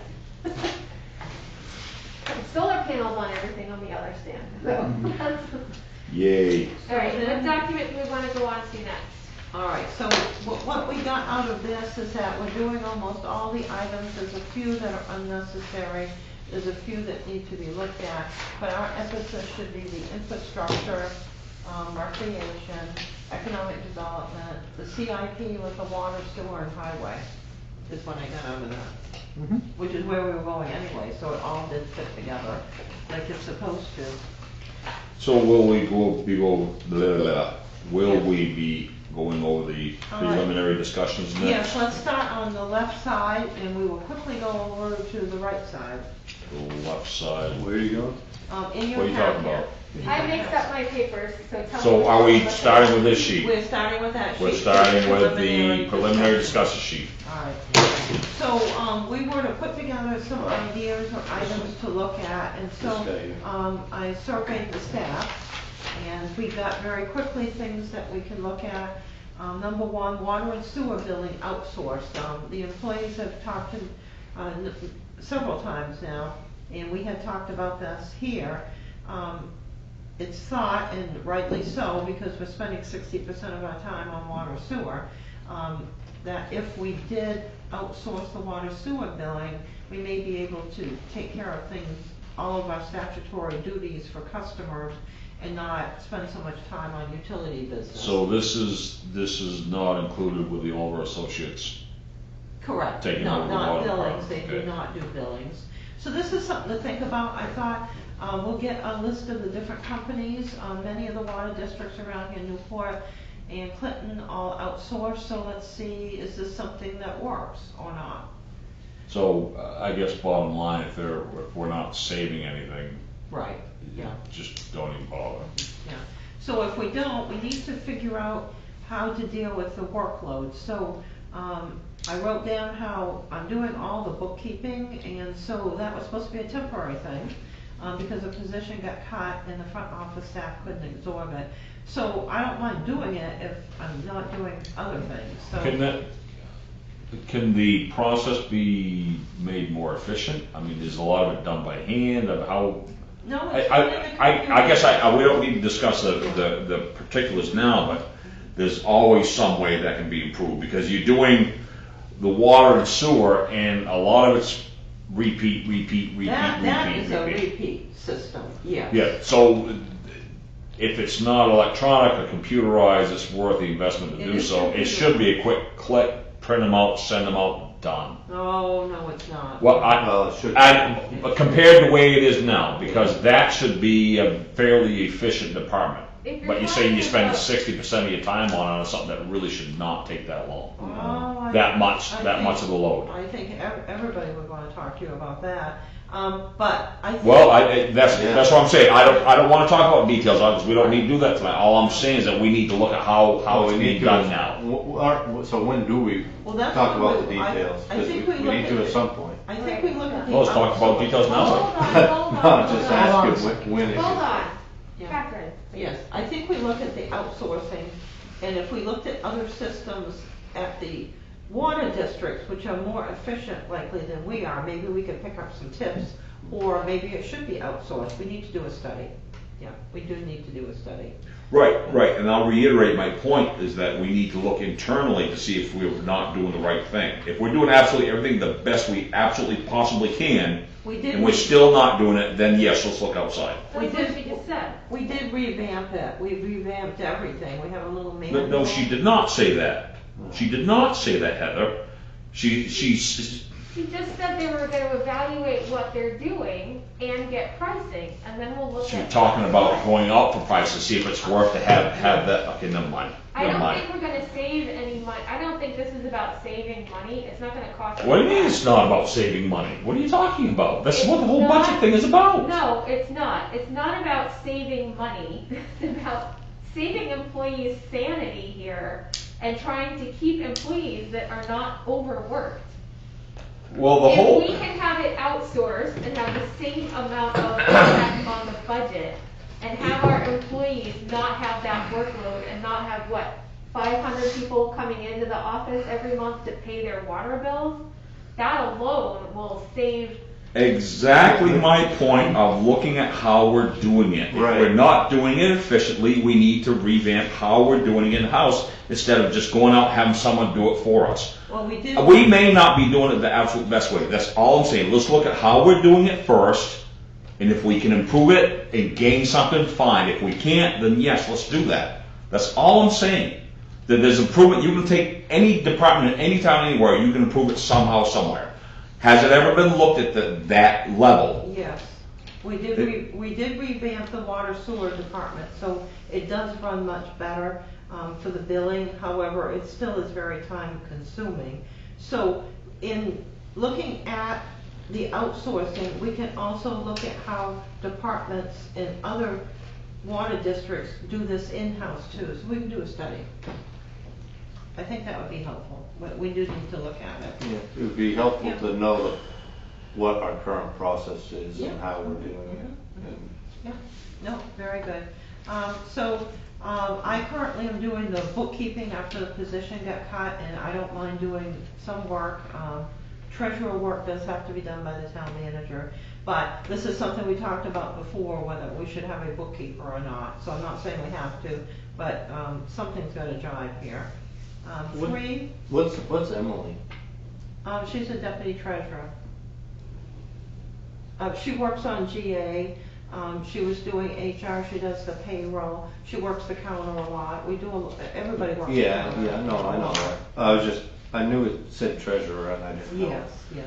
Okay, so you lean on her some on some of those treasurer, you, She Or does, does it- she does postings of the payroll. Like we divided this Oh, up. okay. So what people understood and were good at and were comfortable with and could learn and grow in that area, we gave that to them. But there were some things like all the general journal entries, there's all the grants, it's confusing, even for Okay. me, I gotta think about it. Right. Staff, and we have, the staff have asked that, due to all of, people being out, and people are out a lot, because there's a lot of time that's available for employees once they're there a long time, that we have somebody on the staff who would be on call to handle front office work. They used to have a lady a long time ago before I got here who was retired, and she would come in when staff were out. You would call her and she'd come in to cover the vacation. So that's something we could do if we found somebody, relatively inexpensively. But the difficulty will be finding somebody. The next one is Can we stop right there? Yeah. Number 3, we had talked about this before, and I kind of want to follow up about the obscene amount of hours that these people are putting on their vacation time. Has the process been changed for the employees that you can only keep so much for the year, and either you use it or lose it? Are you talking about comp time? I think Comp, we took vacation, time off, let's call it time off so it covers everything. We did comp time, which backfired for administrative offices, but took care of the problem in the outside departments. So the overtime is strictly controlled. The vacation time is what you're allowed in the personnel policy. So if you're allowed 3 weeks, you get 3 weeks. No, I understand. That wasn't my question. My question is, there was a time where employees had months and months, I'm exaggerating the point, months of time because they never used it from year to year to year to year, and they kept booking it and booking it and booking it. Has it been changed so that you can only hold so much per year, and if you don't use that, you lose it for the following? You can't go 10 years and end up with 52 weeks of paid vacation. When you leave, you only get the number of weeks that are allowed in the personnel. Okay, well, you're still not answering my question. I'm not talking about people leaving. I'm talking about current employees, because the problem came up where these employees had all this time, and if they left, we couldn't afford to pay the amount of time they had built up. And, is everyone understanding what I'm trying to say here? There's max Is, carryover. is there a limit that they have to, is there a maximum amount that they can keep at the end of the year? Are they forced or strongly encouraged to take the time off so that we They're required don't? to take time off, yes. Okay, so we don't have that issue anymore This where, is not an issue, no. okay, so the process, the procedures and processes have been changed, so they're in their policy, they have a certain amount of hours they can keep, and they know that by the end of the year, if they don't use it, it's gone, and the next year starts from scratch. Which is normally their anniversary date, but yes. Yep. There's not a lot of time on the book. What's normally their anniversary dates? They have to, by their anniversary date, use their time. Okay, well, end up a year, okay. Yeah. Okay, so Do that, you? so staff are out and have extensive vacation and sick time on the Well, books. I'm saying if people have 3 weeks of vacation, and you've got 5 people and they all have 3 weeks, that's 15 weeks that are being used and somebody's not there. But That's extended as vacation. a manager of the departments, you can approve or disapprove those requests. I guess that's my point too. You're not obliged to say, well, I want to take 3 weeks off at the same time Joe Schmo and Al Schmo. No, it's all staggered. It has to be staggered. No, I understand that, but why? I don't understand the point you're making. If there's an issue with employees taking time off and there's a problem with short staff because all these employees are taking so much time off, that's an issue with you're making. Because No, you're no, hold no, on, no, don't, time. please don't interrupt you. I'm trying to make a point I'm here. trying to answer your question. I'm asking Catherine the question. She's a town manager. She should know this answer. She already answered it, Mike. She said there's 3 employees with 5 weeks each. It's 15 weeks over the year out of 52 weeks that you are short-handed. It's not that they're all taking it at the same No. time. If they accrue the time, they're entitled to Right. take it. Because we're So if forcing you them look to at take it. 15 weeks, that's like a quarter of If a there is proper year. planning put in by the town manager and the employees, there should not be any shortcomings. There should be not any strife or stress because these people are taking so much time at a time.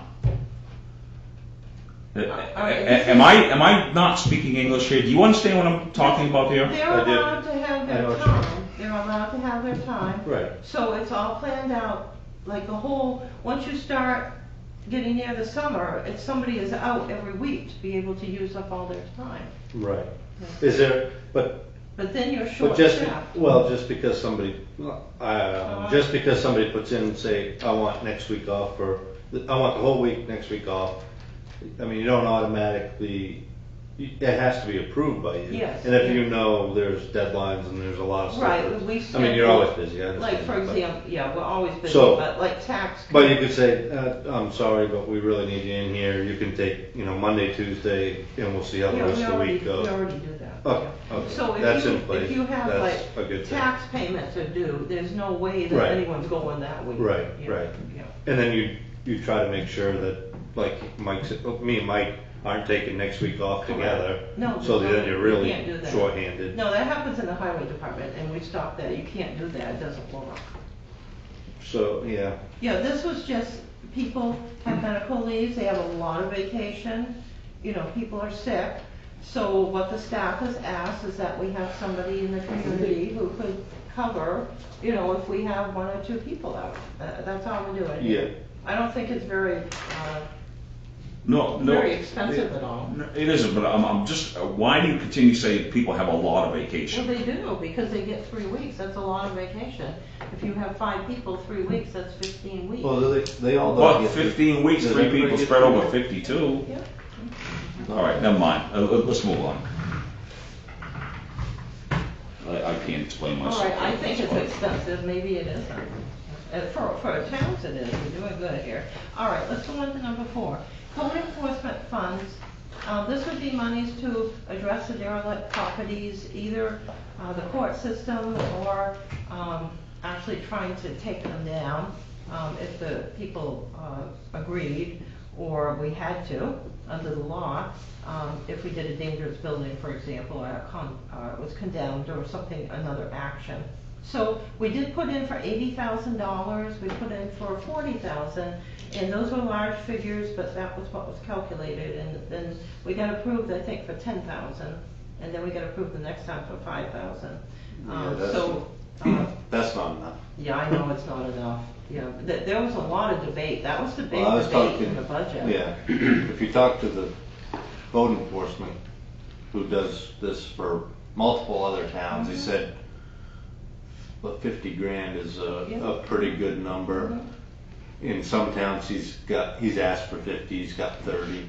So, I mean, I think we should be anywhere between 30 and 50 if we really want these people to be Yeah. taken to court. That's the only way we're gonna Now, take care of, I mean, why have an ordinance then? If you're not gonna enforce it, Yeah. then what are we doing? and we really haven't as a county for a long time. Right, You so, know, I we mean, can all 10 name grand, 3 5 or grand, 4 properties right it's now. not gonna really cut it. I mean, I know Yeah, we have. 50 grand's a lot of money, but, and it doesn't, just because it's there doesn't mean you spend it all, Yeah, but. we have a list of 8 properties, yeah. Right, but that list, once they start realizing, okay, the town's serious about some of this stuff, it doesn't take long to have the trickle-down effect and those properties are no longer, Yeah.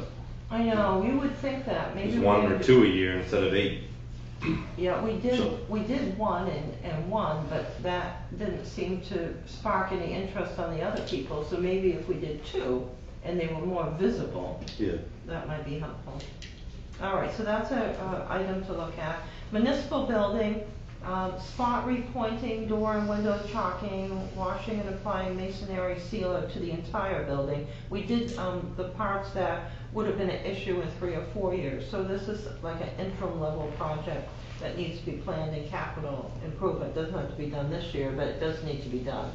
Quick question on that. In Tim and Heather, you can remember this. We were talking about like a maintenance person for the town, for the town. Yes. That's next on the Yeah. list. Could that, I mean, this cost here, would that be for a contractor and materials? I mean, Contractor. so if we have a maintenance person, Yeah, it's that person. I mean, this item would go away. I mean, it wouldn't be done in, 1 week and a 1 day or 1 week, but get a maintenance person in here, okay, here are your buildings, develop a system kind of like we did with the roads, what's your 5-year plan for these buildings? This is what I immediately need, like right now, I mean, he'd be all over that, the fuel tank that you mentioned before, which we haven't got to yet, I don't think. Yeah. Oh, yeah. I remember that. So something we should consider, put the investment in a person to do that and have this person work on these projects. But, I think for that one, the next one possibly, That's the whole building, basically. Yeah. What's that, number 5 or 6? Number 6, the mortar Oh, yeah. joints, when I had the specialist come, he suggested that be done, not by his company, Yeah. but by somebody. Where are those estimates coming from, or? Knowles industrial services, he's very good. Okay, it came from. Yeah, okay. very, very That good. was his rough estimate? Yes, at- rough estimate. When this was done? Yes, yes. Alright, Yeah. All So right.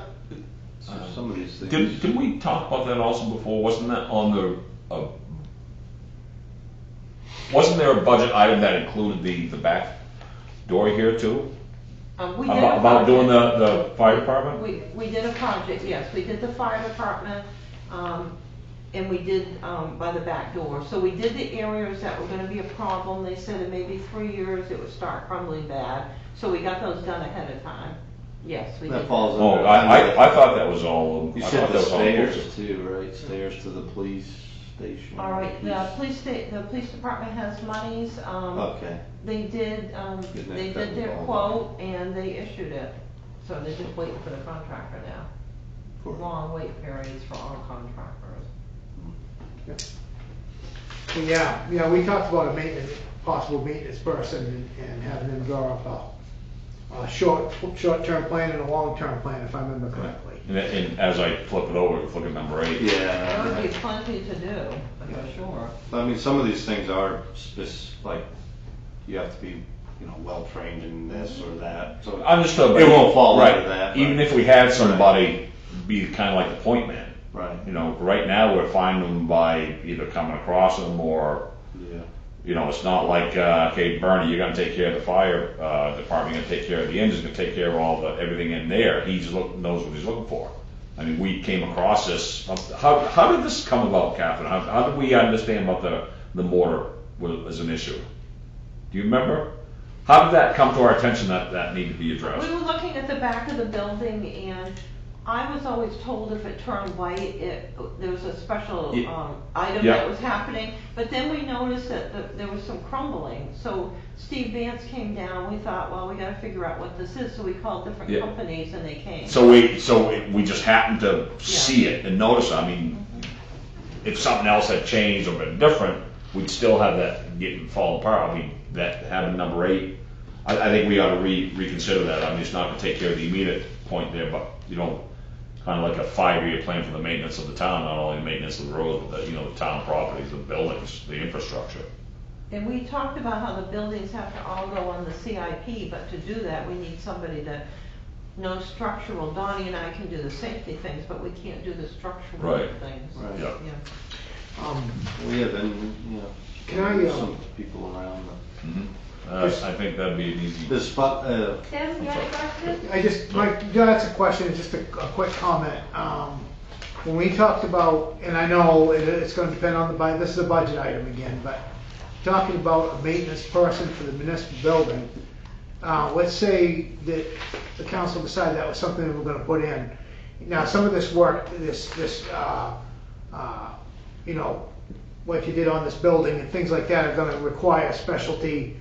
Some of these jobs are gonna require specialty things, but if you had a maintenance person that could do that, I could envision them coming in and saying, listen, this is what our plan is.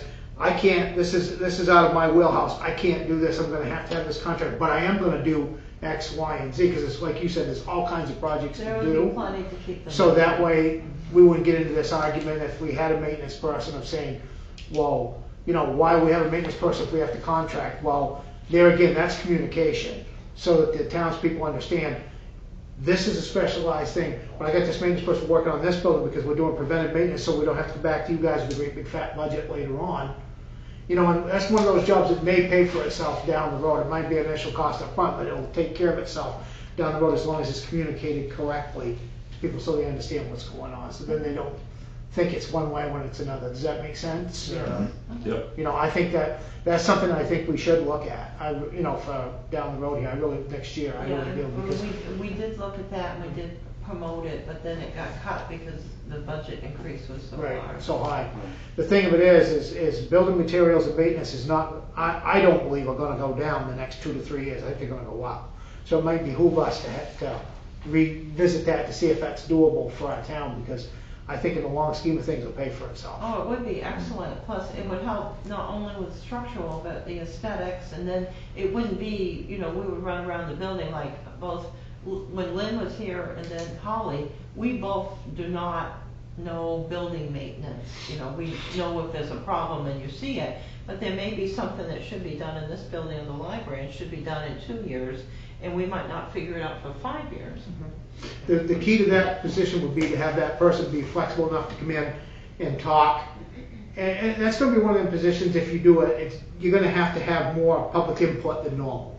They're gonna have to come in here and say, listen, we're gonna work on blah, blah, blah, blah, blah. I talked to the town manager, this is what I gotta do. This I can't do, but I wanna contract it, but I can do this, this, this, while that contract is doing this. I think people would understand that out there a lot. You know what, does that make sense to you guys? I think I- one distinction to make, Tim, is that it would be more like facilities maintenance and not just building maintenance. Right. Like, Yeah. building maintenance is usually like minor things like light bulbs and doorknobs and, you know, functional things within the building. Facility maintenance, you're talking about the repointing and, you know, maybe shrub and stuff. Maybe you're talking about like grounds maintenance as well around the buildings and things like that. You know, maintaining the Pinnacle, maintaining the library, maintaining the theater while we still have it, maintaining the field house down at Leggy's Field here, the park benches, the park picnic things, the trash cans, you know, any of those like facility type of things that Public Works is on their list, but can they get to it? Not usually, because we want them to focus on the roads. And so we take all those small maintenance type things out of their work list and we put it into a different bucket for someone else to do that can be dedicated to that. And so by segregating that, you don't have the Public Works Department trying to do all the road maintenance as well as the building maintenance and the bids and everything else. You know, you have them have their specialized places. And I think that doing that, you do have a better handle on your buildings and it will cost less in the long run. Yeah.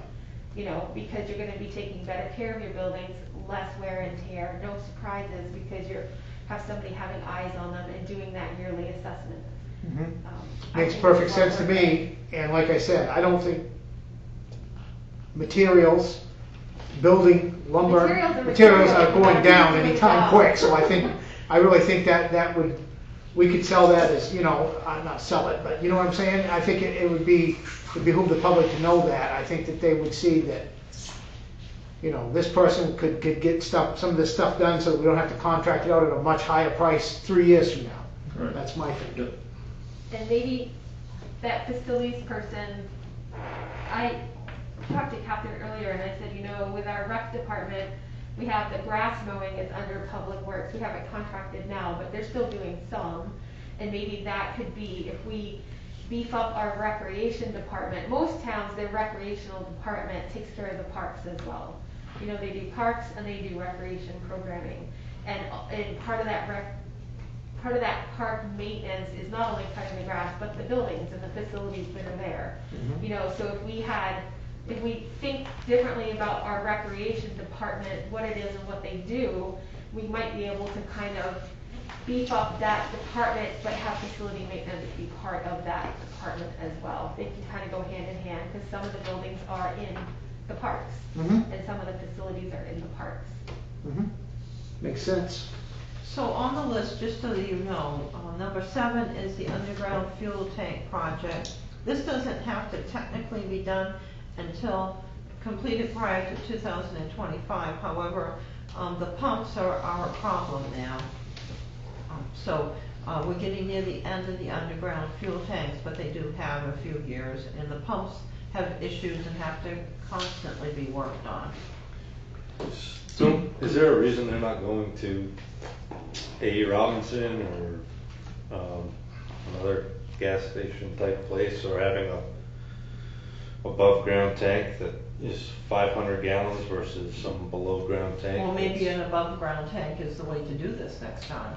Yeah. If I mean, if we could. I think it would have to be, I think the rules are Yeah. I don't think you need too different. many. I think it would be better if it was Have like above a ground. range. Oh, absolutely. Then we wouldn't have to deal with this Yeah. in I think you 5 can. years. I think they especially can. next to the river I there. think they can be below ground, but Yeah. I think- Well, I don't know, but, you know. maybe not in that area. But anyway, Yeah. I mean, what do they have those tanks there? I guess that's a Yeah, better question. so the What are they underground there tanks, for? whether Sure. they become above ground or not, the town gets a discounted rate on its fuel, So we have talked to other places and we have backup plans in case the tanks don't work, if the electricity goes out, which has happened. So if the fuel stations are available in town, we can go there because we have it set up. But to set up the type of account, you know, that would be a major account where we would be charging a lot. But our price would include the excise tax, you know, so we don't pay the excise tax when we buy it, it's taken out. And then we don't have to do all the forms and everything, so it saves money.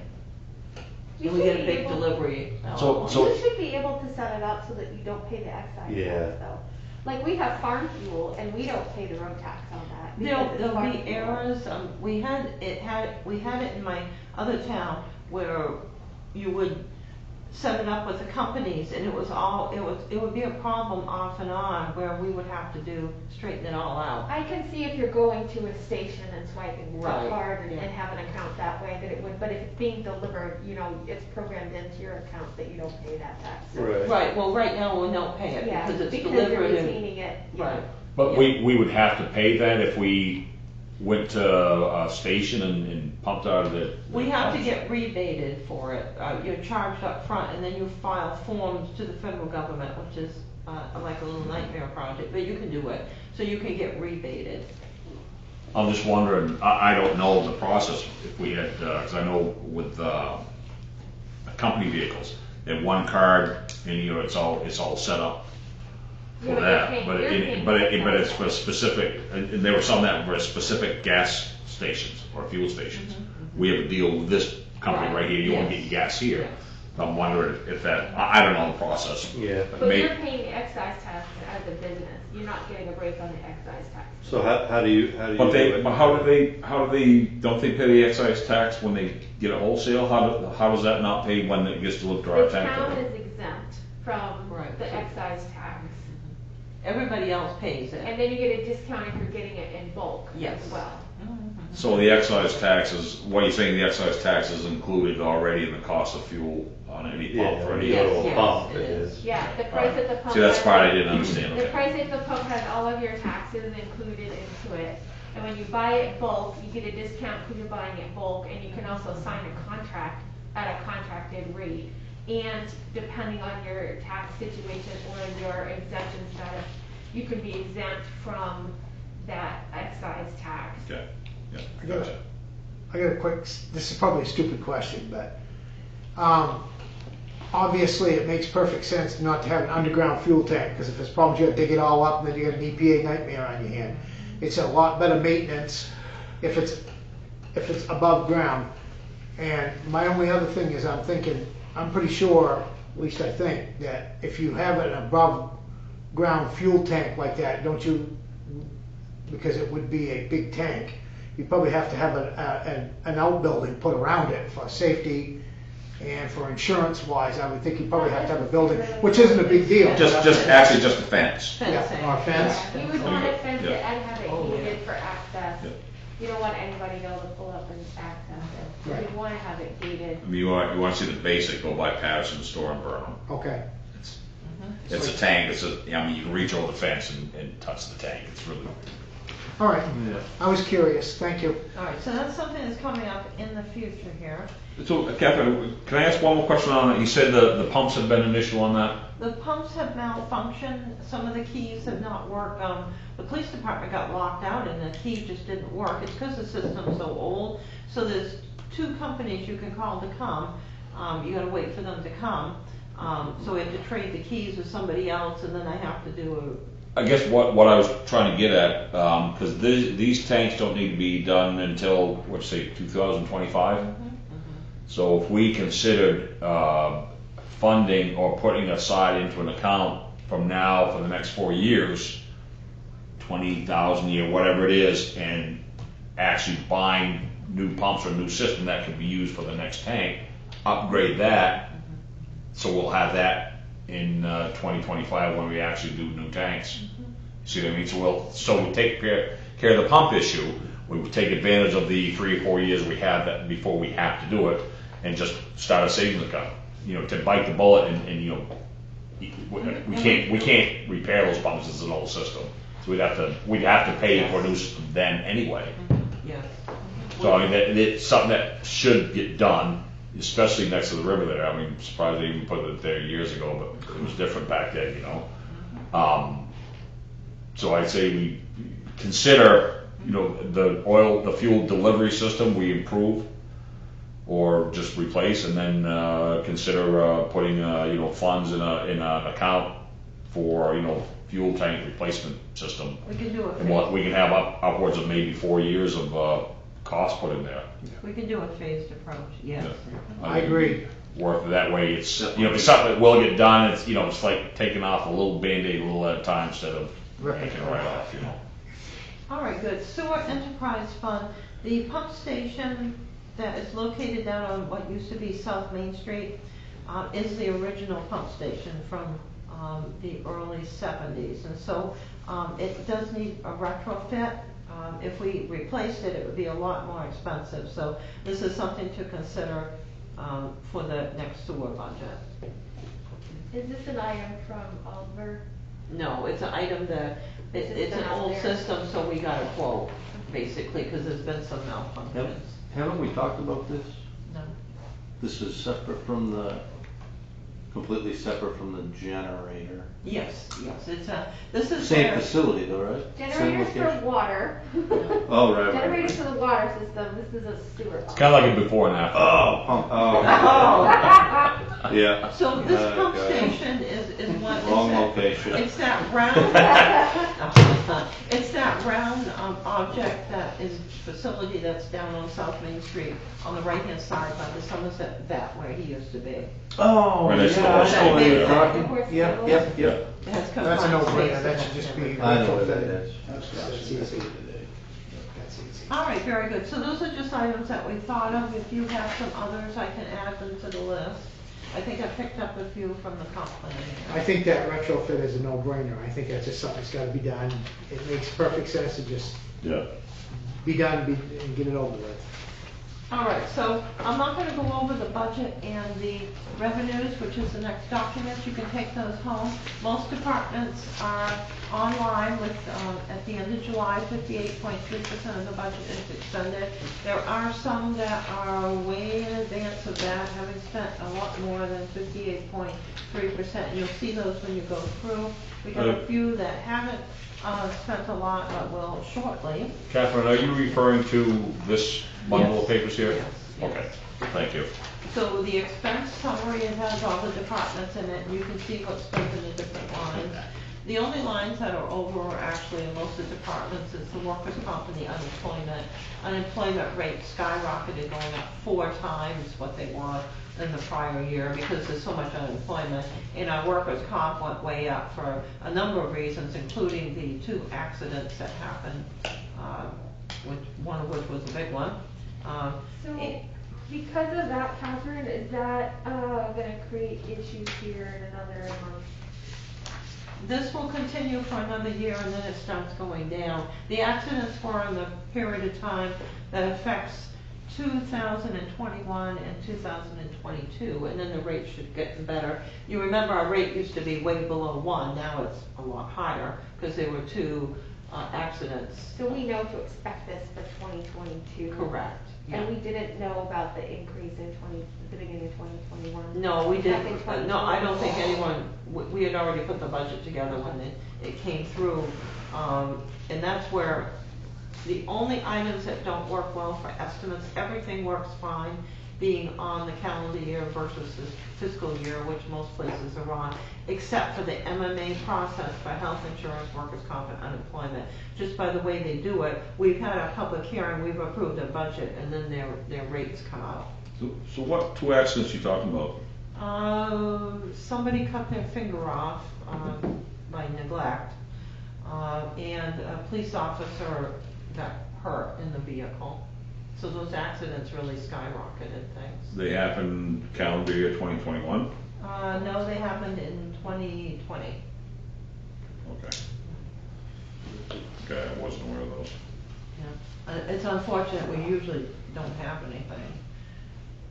All right, and then you've got your revenues, which you can look at all the accounts and see how much has come in, so I don't need to go through that. It includes not only the budget, but the trust accounts, the cemeteries, all of the specialty accounts, special revenue accounts, and the grants. So those are at the end. So those you can take home. Catherine, when it says uncollected balance, is that money due to those?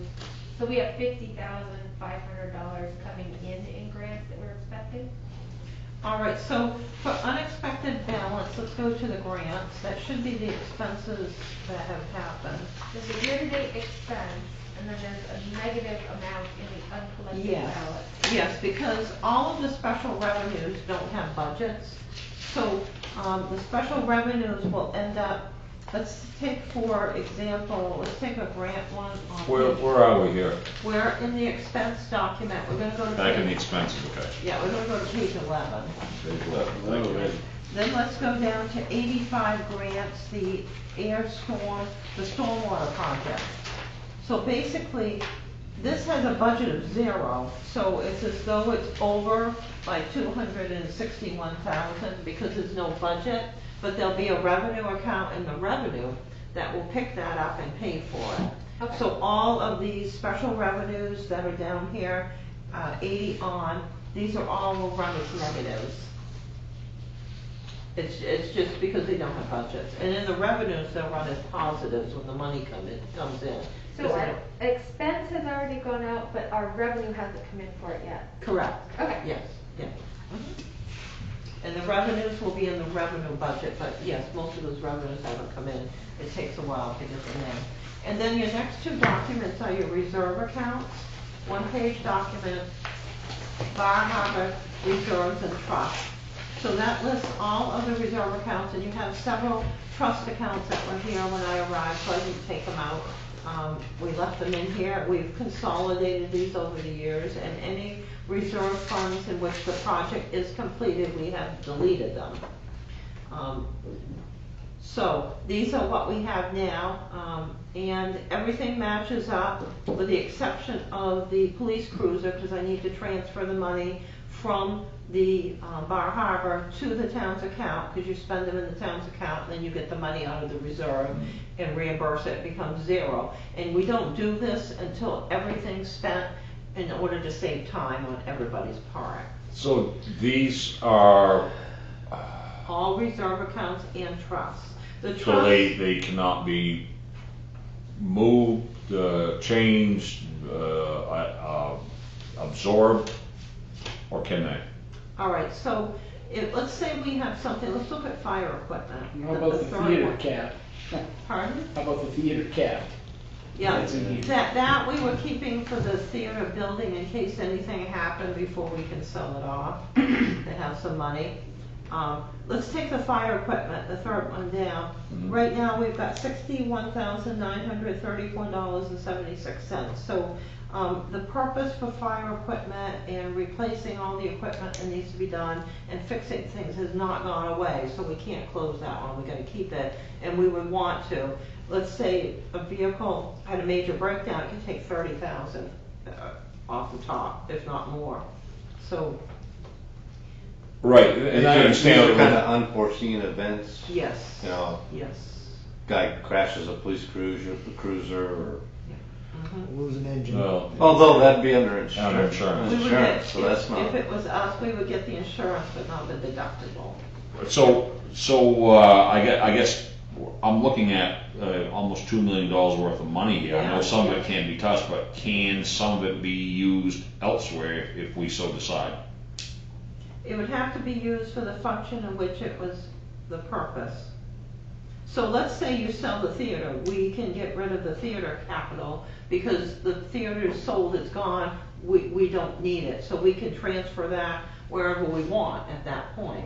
But the purpose has to be completed. So why would we keep that in there anyway? There's no use for it at all. Because right now we have the theater, a large building with some issues in it, you know, that needs to be fixed with a $700,000 price tag Right. several years ago. So let's say a piece of the roof came off, you know, we're not gonna leave it there. We Right, have to fix understood, but do we not have insurance?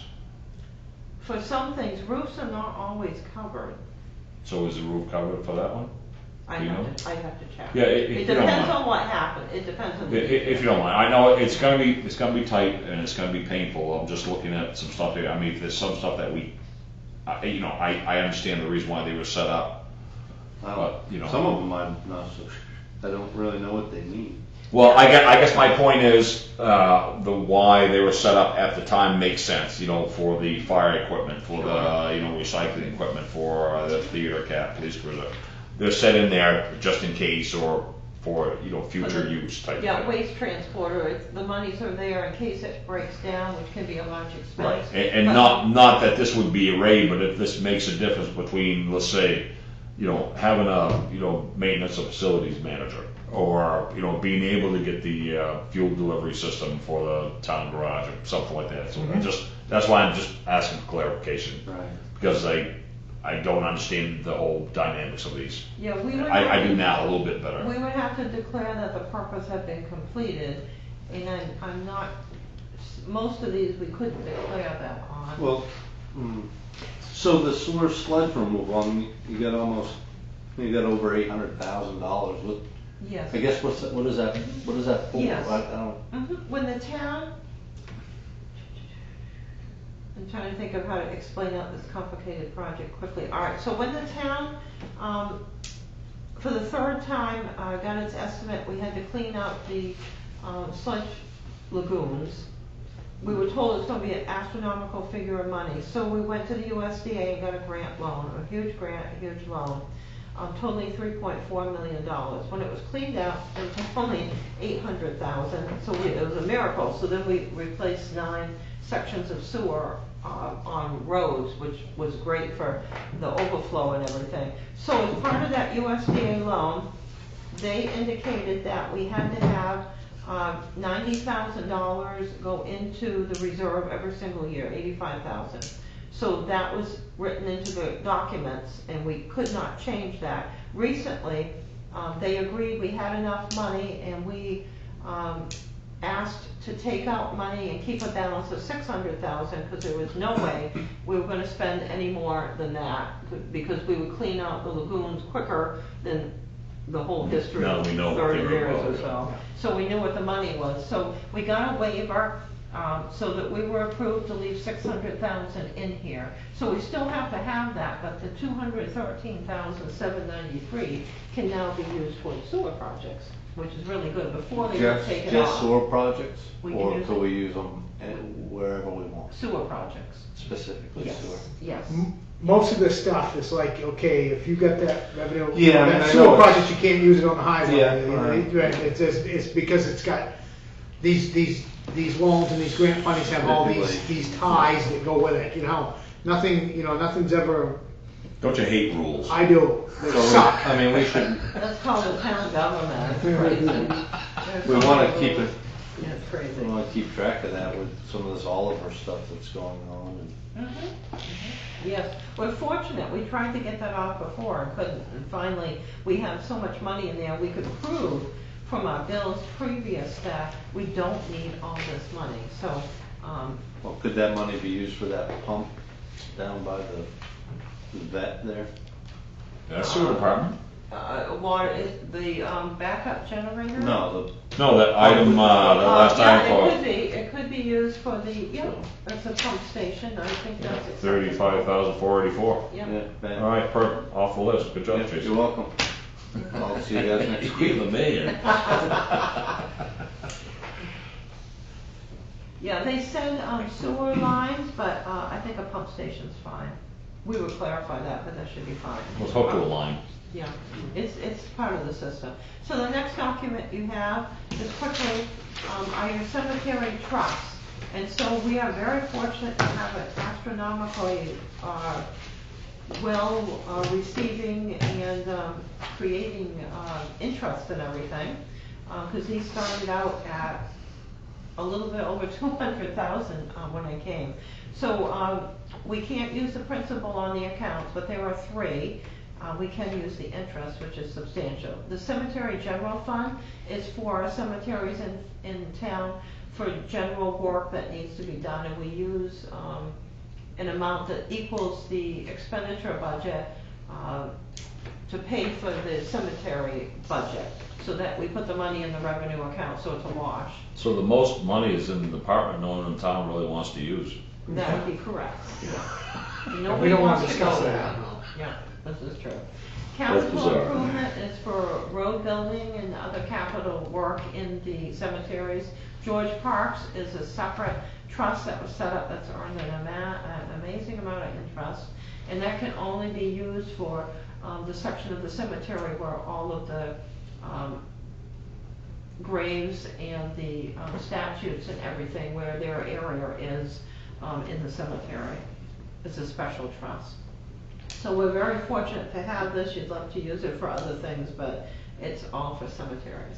So we can pay for the cemetery budget. I have found from the amount of interest that we have in the account over the principal that we've estimated we have for 7 years, of which 2 now have been taken care of.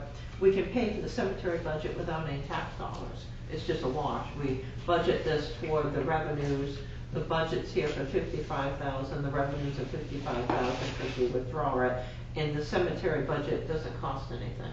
Didn't we also pay for the tractor, the new tractor? That's we bought? Yes, you what I can was pay thinking for the of. mowers, you pay for the mowers. vehicle from it, yep, from the That's the capital. first thing I thought of too, that brand new John Deere you got. Yeah, always the mowers, we've been Yeah. doing that for years.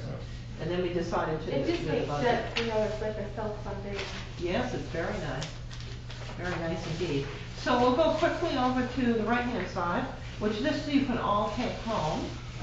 I gave you a map, so you could look at the roads if you wanted to, because the names did change a few years ago. Some of us remember them as the old names.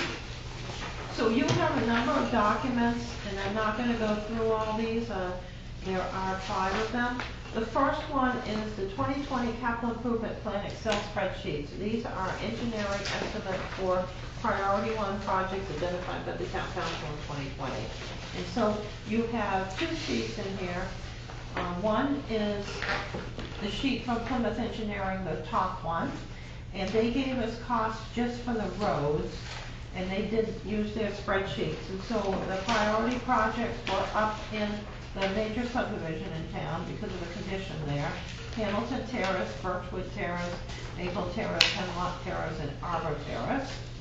So those are considered priorities, and the reason why they haven't been paved is because the paving is not going to stay there because of their deterioration. They need to be rebuilt or reclaimed, or at least ground, which I think grinding isn't even going to be enough here. It's going to have to be reclaimed or rebuilt.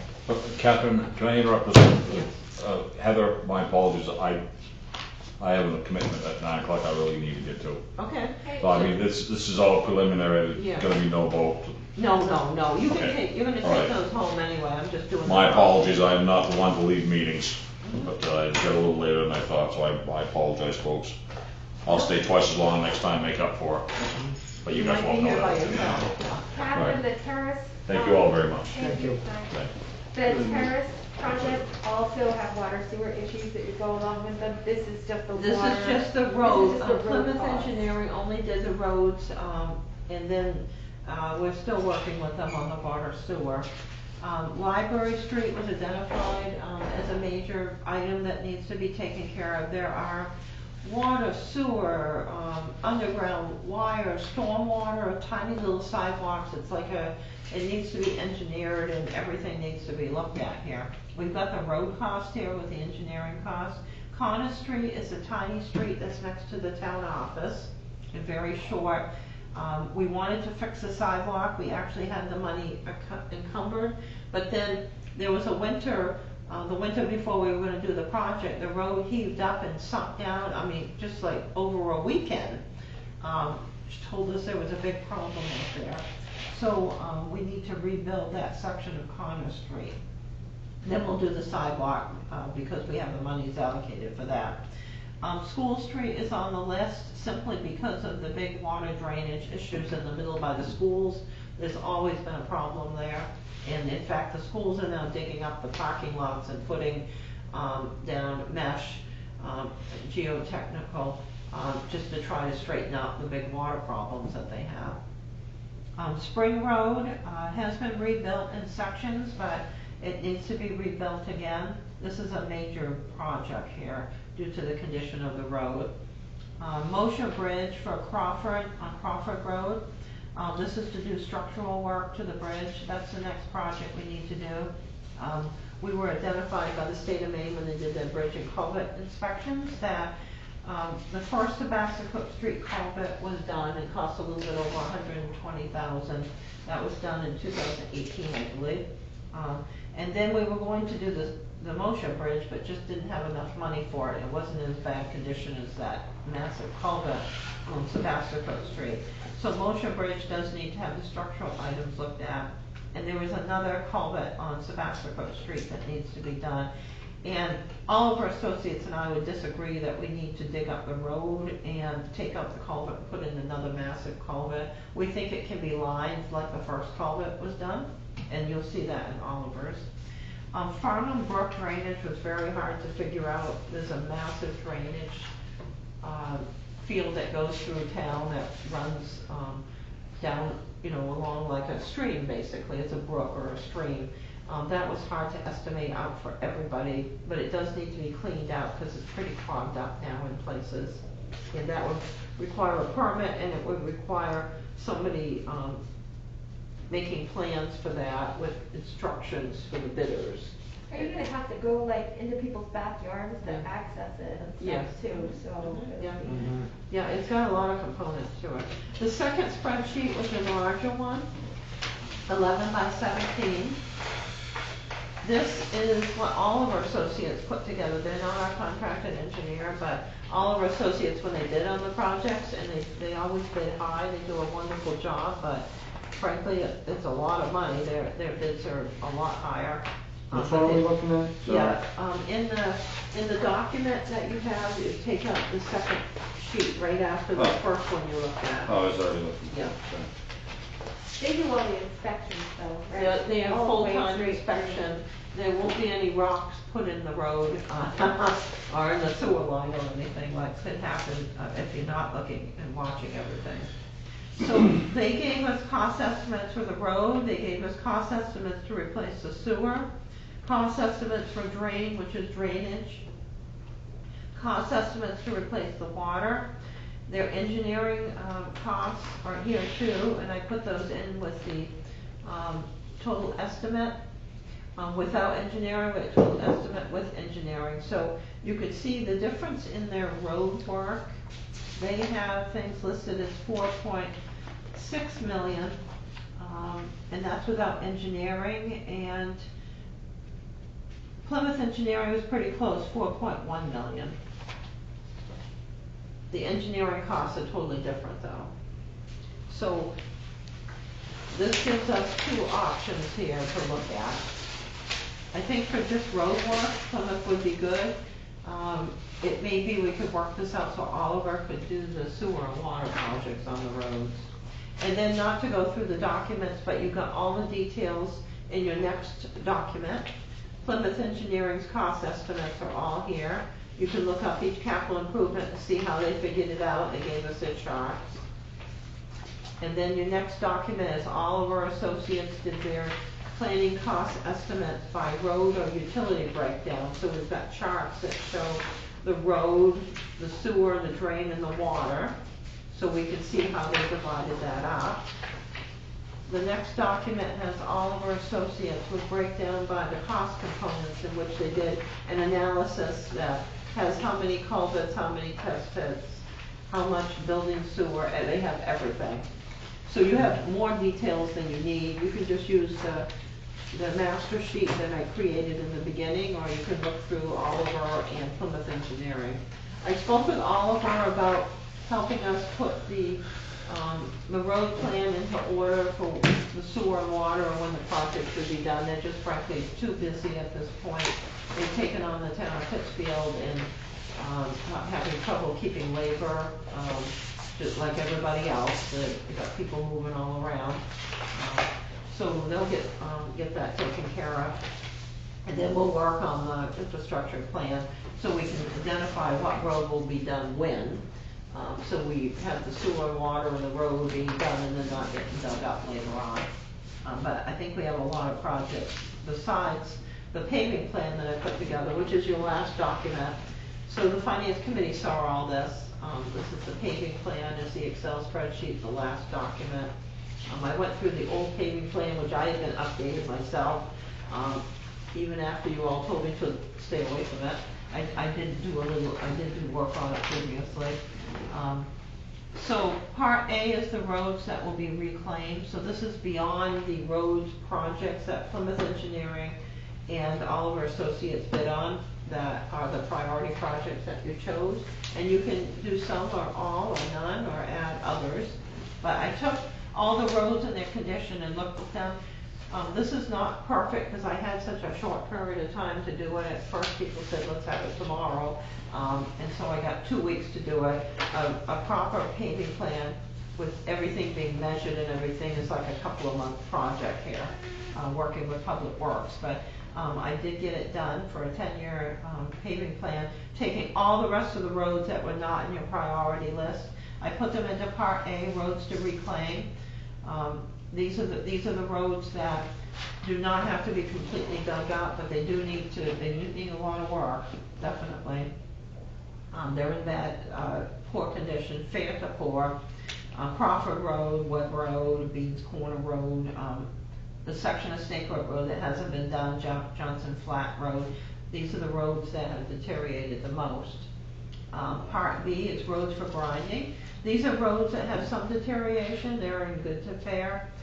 They can be saved by grinding. They don't need reclaiming, in my opinion. You know, different. If you had 5 engineers in the room, they would all say something different. You know, it's just like everybody else. But yes. Can you, so the part A is in worse condition. Yes. The term reclaiming, is that dig everything up, grind it down, put it back down, and then Yes. pave it? Yes. Versus the grinding is just pave down the problem spots and then Then you pave bring over in, it? then you bring in everything. So reclaiming, you can take the material off if you want to, or you can leave it there. Some places will haul that away. The grinding stays there on the site. Okay. Yeah, so it's your choice. Some communities have them reclaimed, just hauled off. They bring in all new pavement, all new gravel and everything. So the grinding is just when they like rough up the surface Yeah, and the new tar. and leave it so there. You're Yes. taking off those tall humps and Yes. problem issues. and- Yes. Okay. That's why it's a lot less expensive, and you would use it on your roads that were in better condition. Okay. So these roads that are listed have problems, but they are not of the condition of Part A. Yeah, the Plymouth Engineering, their breakdown on the first 2 sheets, Heather, they speak to some of that, full depth Yes. reconstruction and Mhm. reclaim and pave, what it means, Mhm. if you look at that. So Part C is regular paving. But it doesn't help you for the B and C Yeah. portions. So, Part C is regular paving. These are the roads that are in good enough condition at this point in time that can be paved. And I did put in a significant amount of paving, not just a little skinny mix or a 1-inch thing or a 1.5. So, you use all your formulas to figure out how you reclaim and what the costs are. You use the formulas for the grinding and you use the formulas for the paving. And I use current pricing, except our current price this year for paving is $20 under the usual. So I used the $90, I didn't use the $70. It's because we had a company coming in town, they want to get more work. Who knows if that would be the conditions next year. So by the time we do pave everything, it'll be $90 if not more. I tried to use a reasonable amount. So when you go through and add this all up, including in the major projects on the problem list that went out to bid, you've got approximately a $13 to $14 million project, as my estimates. This is rough. But so if we're just talking about the 2022 budget, is that, I mean, we should be focused on, obviously, the number one priority. Yes, we would pick out the problem areas, yes. I mean, how are we even gonna, Well, I mean- this is why it hasn't happened. well, yeah, so, I mean, we can't just keep kicking it down the road No, and making it and we worse, can't because make we've it done fun. that for plenty of years right Oh, now. yeah, it's been going on for the history of the town, pretty much. But I mean, these roads are unsafe at best. Well, they're income. Just to do the subdivision of Hamilton, Birchwood, Maple, Hemlock, Arbor is $10 million. If we do everything the way, if we do a full-scale project, yes.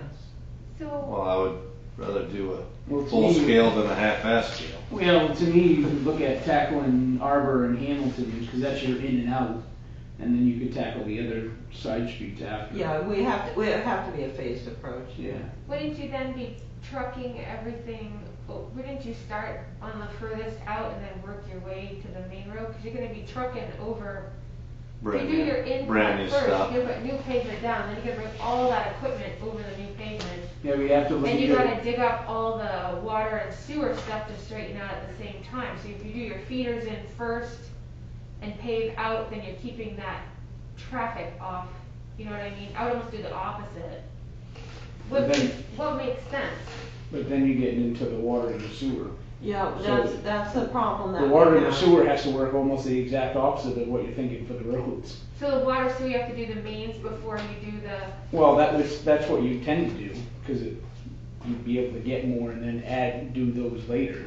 But it's exactly opposite of what the road would need to be done. I Yeah. see what you're saying with the road, It's but an interesting Right. situation. the yeah. water and the sewer would be the exact opposite. You'd want to start on the mains and then do your side stuff after. So I mean- what we would do is get the engineer's opinion on how to do this to have to have the better impact. Right. so. I mean, we had 150 grand I for don't roads think- this year. It's not even feasible. I mean, you can't really go and do a $10 million road project, like, is that just unheard of? You can't do it? You'd have to jack the, taxes so high that people would be. They'd be chasing you down the road, yes.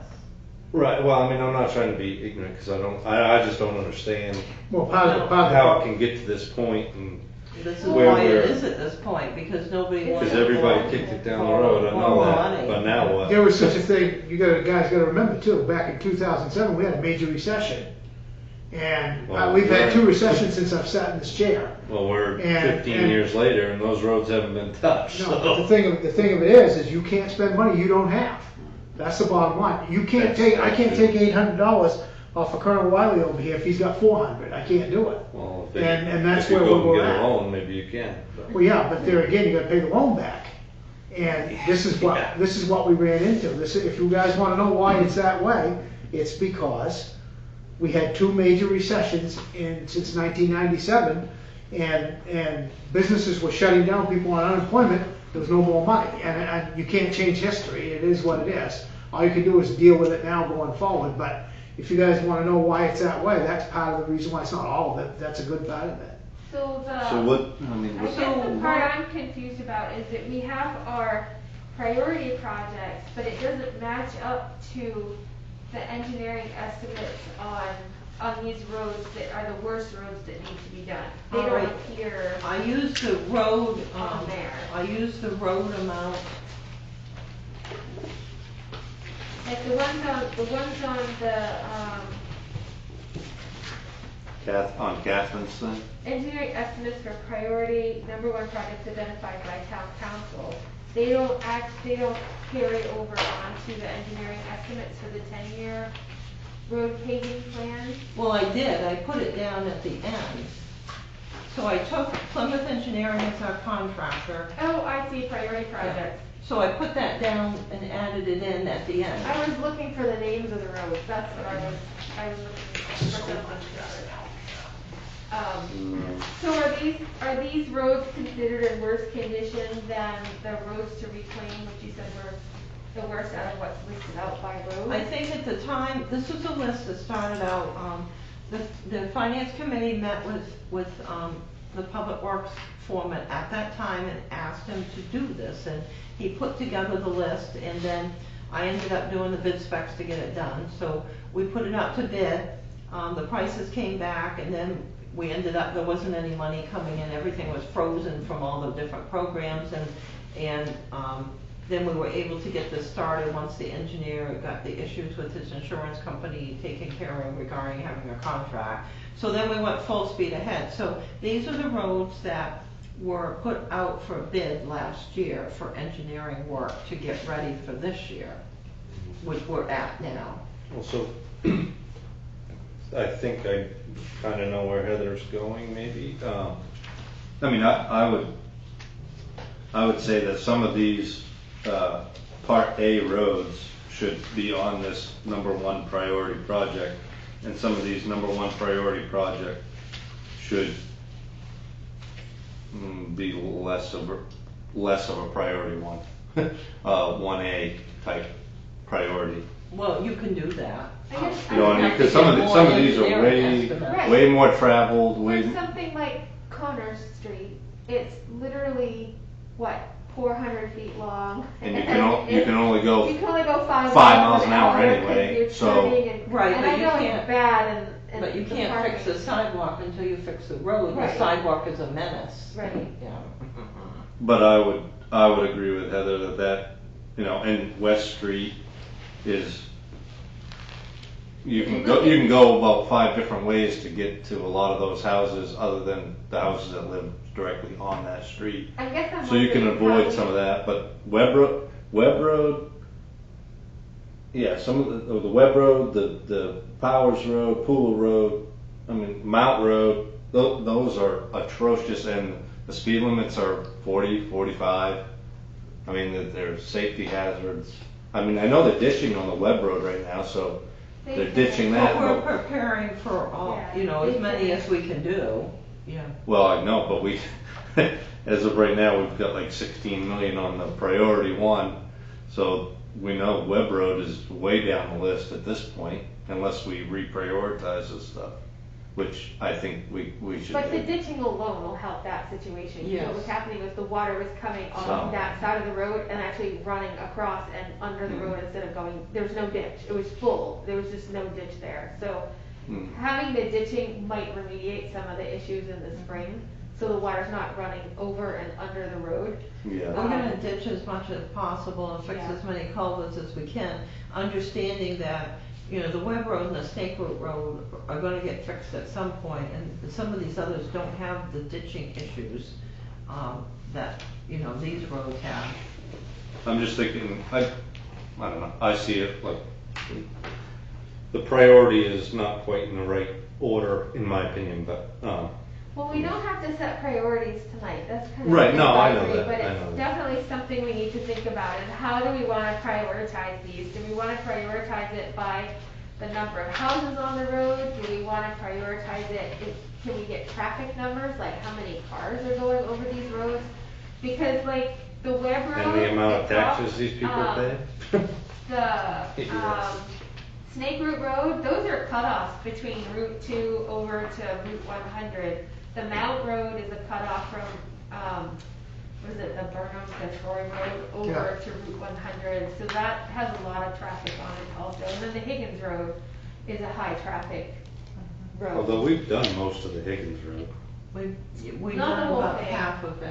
Yeah, not the whole thing. But we The- did, The critical part. Yeah, I The think. bad Right. part was Yeah. done, yeah. But And the I other don't know, part's not I've far driven the Snake Root Road quite a bit lately, it wasn't that much, maybe down by the tracks. I was gonna say, did you go Yeah. all the way to the tracks? I've gone, yeah, no, I know, There's it's- like a 2-foot trench in all Right. of those culverts. right, Yeah. But yeah, I mean, that's a conversation for another night, is kind of like, what do we do with this information? Because there's a lot of information here, and kind of it's advisory, and, right. you know, we definitely know that there needs to be some paving done next year. It's just a matter of like, where do we put those priority dollars, and where does it become the most effective use of money? Yeah, So and the- what's the limit of a loan that we're willing to take, cause I think that's and where that's you're something at. they discuss every year. I Yeah. come in with the rates, as best as we can find out from calling the banks and Right. using the Maine Municipal Bond Bank, and then the council decides, yes, we'll do a loan of 700,000, no, we'll do a loan of 200,000, no, we'll do a loan of 1.5 million. Usually it's not the higher amounts, but I would bring those all in. We're at a point where it might need to be, so, Yeah. I don't know. Well, I feel bad for these people up in the Birchwood Terrace So do area. I, because they pay all the Because they taxes. pay a very significant amount Yeah, of that's why they taxes. ended up being the higher ones, just because Right, they're more well. compact, there's more people there. Yep. The road is closer to them, And those roads are atrocious. yeah, at least one of them is. But really bad. anyway, yeah. All right, so one thing that towns do, not a lot of towns do, but it makes sense. We would do some actual regular paving. We wouldn't all do the priority ones, for example. We would do some actual paving so that we saved some of these roads, because you could save them now for a lot lower cost. We have to do some regular paving. And that takes them off the paving list, and they don't ever make it, or at least in our lifetime, don't make it to list A. Maybe choose one from each list to do, to try and mediate the number of roads on each of the lists, or? Yeah, I think we have to work on the worst ones and the ones we can save at the same time. Do we kind of treat it like we did this year where, okay, these are the ones we want to focus on, oh, we've got 35 grand left over, let's go hit that one? And we just kind of pick those off We can with the amounts we have left over at the end of paving season or whatever? Yeah, we can I do don't know. that. You do I'm throwing have, that out, you know, I Yeah, this year it was more like, okay, we have X amount of dollars, Right. which projects can fit within that makes sense? Right, we did, but then we had the 35 grand left over and maybe they're doing Franklin Street now. yeah. So, I don't know if that's a normal thing. I don't maybe think we that's- have any paving monies left, because we haven't done the paving yet. Okay, so right now, Well, that's we went back, because the paving cost came in so much lower. Right. The company had such good bids. We had. Added. We added some money, because another project had freed up, and some of the projects that were listed to be done, that Public Works had listed not being done, once I really dug into it, they were done. So I was able to lower that amount that was still encumbered and make it higher for the paving. So that picked up Franklin Street, which is in worse condition than Chincat Street. But you have to keep your streets together if you, relatively together, if you want to get a good paving price. If we have one here, when you have to run all over town, they'll up the pricing because of the trucking. So the roads that we did this time were roads that you could save. They were high traffic roads in the center of town, which hadn't had any paving for a while because we're out in the country. They were roads where, you know, you'll have thousands and thousands of people will walk over them, so we need to get them into better condition. And the vehicle counts are huge here in town, where your major places are your town office, the fire station, the post office, you got the concerts in the park, all the recreation people at Hawthorne Park. We had to fix these ones. And you can save them by paving. So I think our task is to think of, I know how towns rank these, so I can bring you in some things, but think about how you want to rank them. I mean, I think, And our valuation is gonna be a month behind, so we're not gonna have it right now. So we'll get it in enough time to figure this out. So we'll have an idea of what it's gonna be. They're just running way behind, basically. So, once we get the valuation, we'll have a much better idea of what we can spend. Part of the problem is that you're gonna be paving a road that you're saving it, okay? And what we're gonna get as councils is, well, geez, they're paving Crosby Street, and look at the condition of such and such a street, or such and such a road. What are they putting money to that for when you got this one falling apart? They don't understand that you're actually, in the long scheme of things, preventing them roads from getting in that We condition. would have to explain that out. And see, what happened was we went out in the country and spent so much time on Higgins and Snake Root Road that people got outraged that they didn't see any paving in town. You're sort of gonna do something in the outskirts and something in the intro, in the city part, urban or rural, whatever you want. The average person has no idea what this stuff costs either. I mean, this stuff is we're talking astronomical amounts of Oh, I money. know. Well, we had a great plan and it worked really well when the paving was $30 a ton, but once it went to 110, that was it. That's the other thing that you talked about, the recession and everything. That was the other thing, is it costed our. Oh, they quadrupled. That was awful. And people don't realize it. You can put the same amount of money to it, but you only get a third of what you thought you were Yeah. gonna do. Oh, yeah. But I think we now realize it is what it is. It's not gonna go down anytime soon. No, we got a good deal this year, Oh, but yeah, we likely won't get it, you know, for a lot of years. Right. We might get it next year too. But eventually, all little companies Hopefully. become bigger companies if they do well, and then their prices go up because their overhead goes up. All right, so you've got all the documents to take home. People on the finance committee now have 2 copies of the paving information. I did fix a name of a road, because it was divided up between 2 names. And I did add in the Mount Higgins Road, the rest of the Higgins there, which didn't carry over when we were doing the spreadsheets. All right, so that's a draft number 2. So I think you've got plenty of information. I think for the budget workshop, although you don't make any decisions, you're looking at sewer, water, roads, economic development, recreation, and a few other little items. Yeah. Okay. Okay. Interesting. We're done. Anybody wanna make a motion? I'll make a motion, we adjourn. Second that. Thank you. Thought Pete would be right on. Catherine, that was a good lead you gave me to talk to Alfred Backrack. All right. I did, and so I have an appointment now to call Peter Biggie tomorrow Okay. at 1 o'clock and get him in on all of this. So I think that was very productive, so thank you. welcome. Because, both Jay and Don Woodruff got involved too, so Yeah, yeah. I feel like I'm on top of something. Catherine, do you have any warrants for us to sign before? Wait, the none meeting? tonight. On tonight. Yep. I will have one on Friday, so I will email everybody and tell them I'm doing them, so we just ran out of time. I can copy out. Do we, I'll be right back.